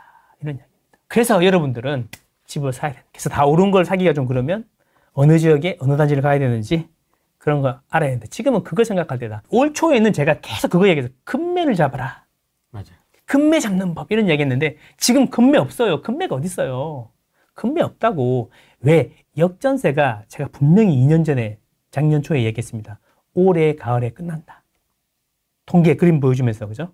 그러면서 그런 이야기 했죠. 그러면 가을에 끝나니까 여름쯤에는 다 계약을 해야 되니까 올여름 정도 되면 역전세는 이제 이야기 더 이상 안 나올 거다. 그리고 올 초나 작년 연말 정도에 갑자기 전세가 이제 입주한 지 2년 되거나 4년 된 데는 갑자기 전세 매물이 쏟아지면서 금매가 나올 수 있는데 그런 걸 잡아라. 그래서 그때 설명한 데가 그라시움하고 아르테온이었죠. 지금 20억 됐잖아. 그때 16억. 그때 이렇게 역전세 비율 얘기하면서 보여주면서 아, 이 정도에 하면 좋겠다. 기억나시죠, 여러분? 금매 잡으셔야 된다 그런 얘기 했잖아요. 그러니까 왜 한숨 쉬세요? 저는 동네 아재고 다른 분들은 뭐 데이터로 이야기해 주니까 신뢰가 가고 애널리스트 출신이라 신뢰가 가고 매크로도 잘 아시고 하니까 그런 분들 말씀을 듣고 하시는 것도 나쁘지 않지만 뭐 저는 뭐 계속 그런 말씀을 드렸다. 아, 굉장히 답답하신가 보네요. 네, 답답해요. 왜 말을 안 듣지? 하반기는 하락률도 많고 상승 피로감 이야기도 많이 하고 필요하다. 미국 경제 얘기도 많이 하긴 하는데 폭락. 그럴 때는 뷰가 중요하다 그랬죠. 시장을 여러분들이 바라보시는 뷰가 중요한데 잘 모르시겠으면 금리하고 입주 물량 두 가지만 보시면 되는데 입주 물량은 이미 정해진 미래고 그 다음에 금리 같은 경우에는 올라갈 일이 없는 것 같지 않습니까? 그렇게 보면은 글쎄요. 뭐 조정이 와도 규제 때문에 또는 뭐 일시적으로 조정이 와도 그때가 또 어떻게 보면 매수 기회가 아닌가. 살 사람이 없는데요? 살 사람이 없는 게 아니고 살 사람이 가격을 옮긴다 그랬잖아요. 수요가 옆으로 퍼진다 그랬잖아요.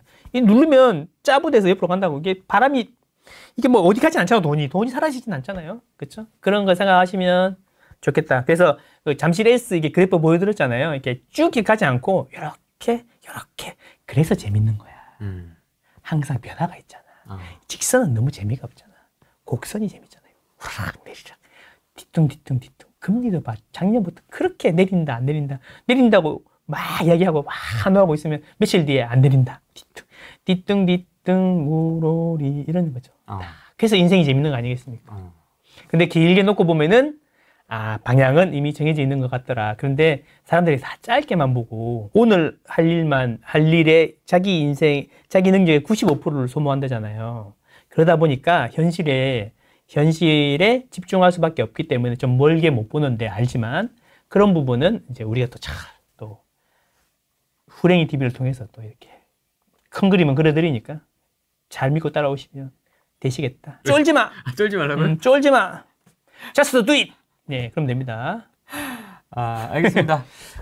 광명 센트럴 아이파크. 이거 하나만 받겠습니다. 우리 멤버십이니까 받아주십시오. 알겠습니다. 광명 센트럴 아이파크 광명자이더샵 포레나 17평이나 20평 매수하려고 하는데 괜찮을까요? 쭈님. 쭈님. 네, 이거를 제가 광명 이야기 엄청 많이 나왔었는데, 그지? 맞습니다. 광명은 앞으로 2만 세대가 입주할 예정입니다. 자, 그러면 이제 강동의 고덕을 보면 돼요. 고덕에도 2만 세대가 단기간에 2, 3년 동안 입주됐었거든요. 그때 흐름이 어땠냐 하면은 초반에 상당히 힘들었어요. 초반에 상당히 힘들었는데 이제 그게 이제야 20억을 찍었잖아요. 그때 15억이었거든요. 그때 20억을 찍었단 말이에요. 그래서 이제 물론 2022년에 하락이 있었기 때문에 시간이 좀 걸리긴 했지만 입주가 마무리되고 한 1년 정도 안에 원래대로 자리를 찾아갈 거라고 생각하거든요. 근데 앞으로 2년 정도 입주 물량이 많기 때문에 당분간은 어려울 수 있지만 그게 마무리되고 나면은 괜찮을 거라는 이야기죠. 근데 그게 이제 2년 정도 걸릴 수 있다. 2년 정도 걸린다는 게 폭락을 한다는 게 아니라 광명도 서울이잖아요, 공이. 그러니까 서울의 평균 수익률 대비로는 수익률이 안 나올 수 있어요.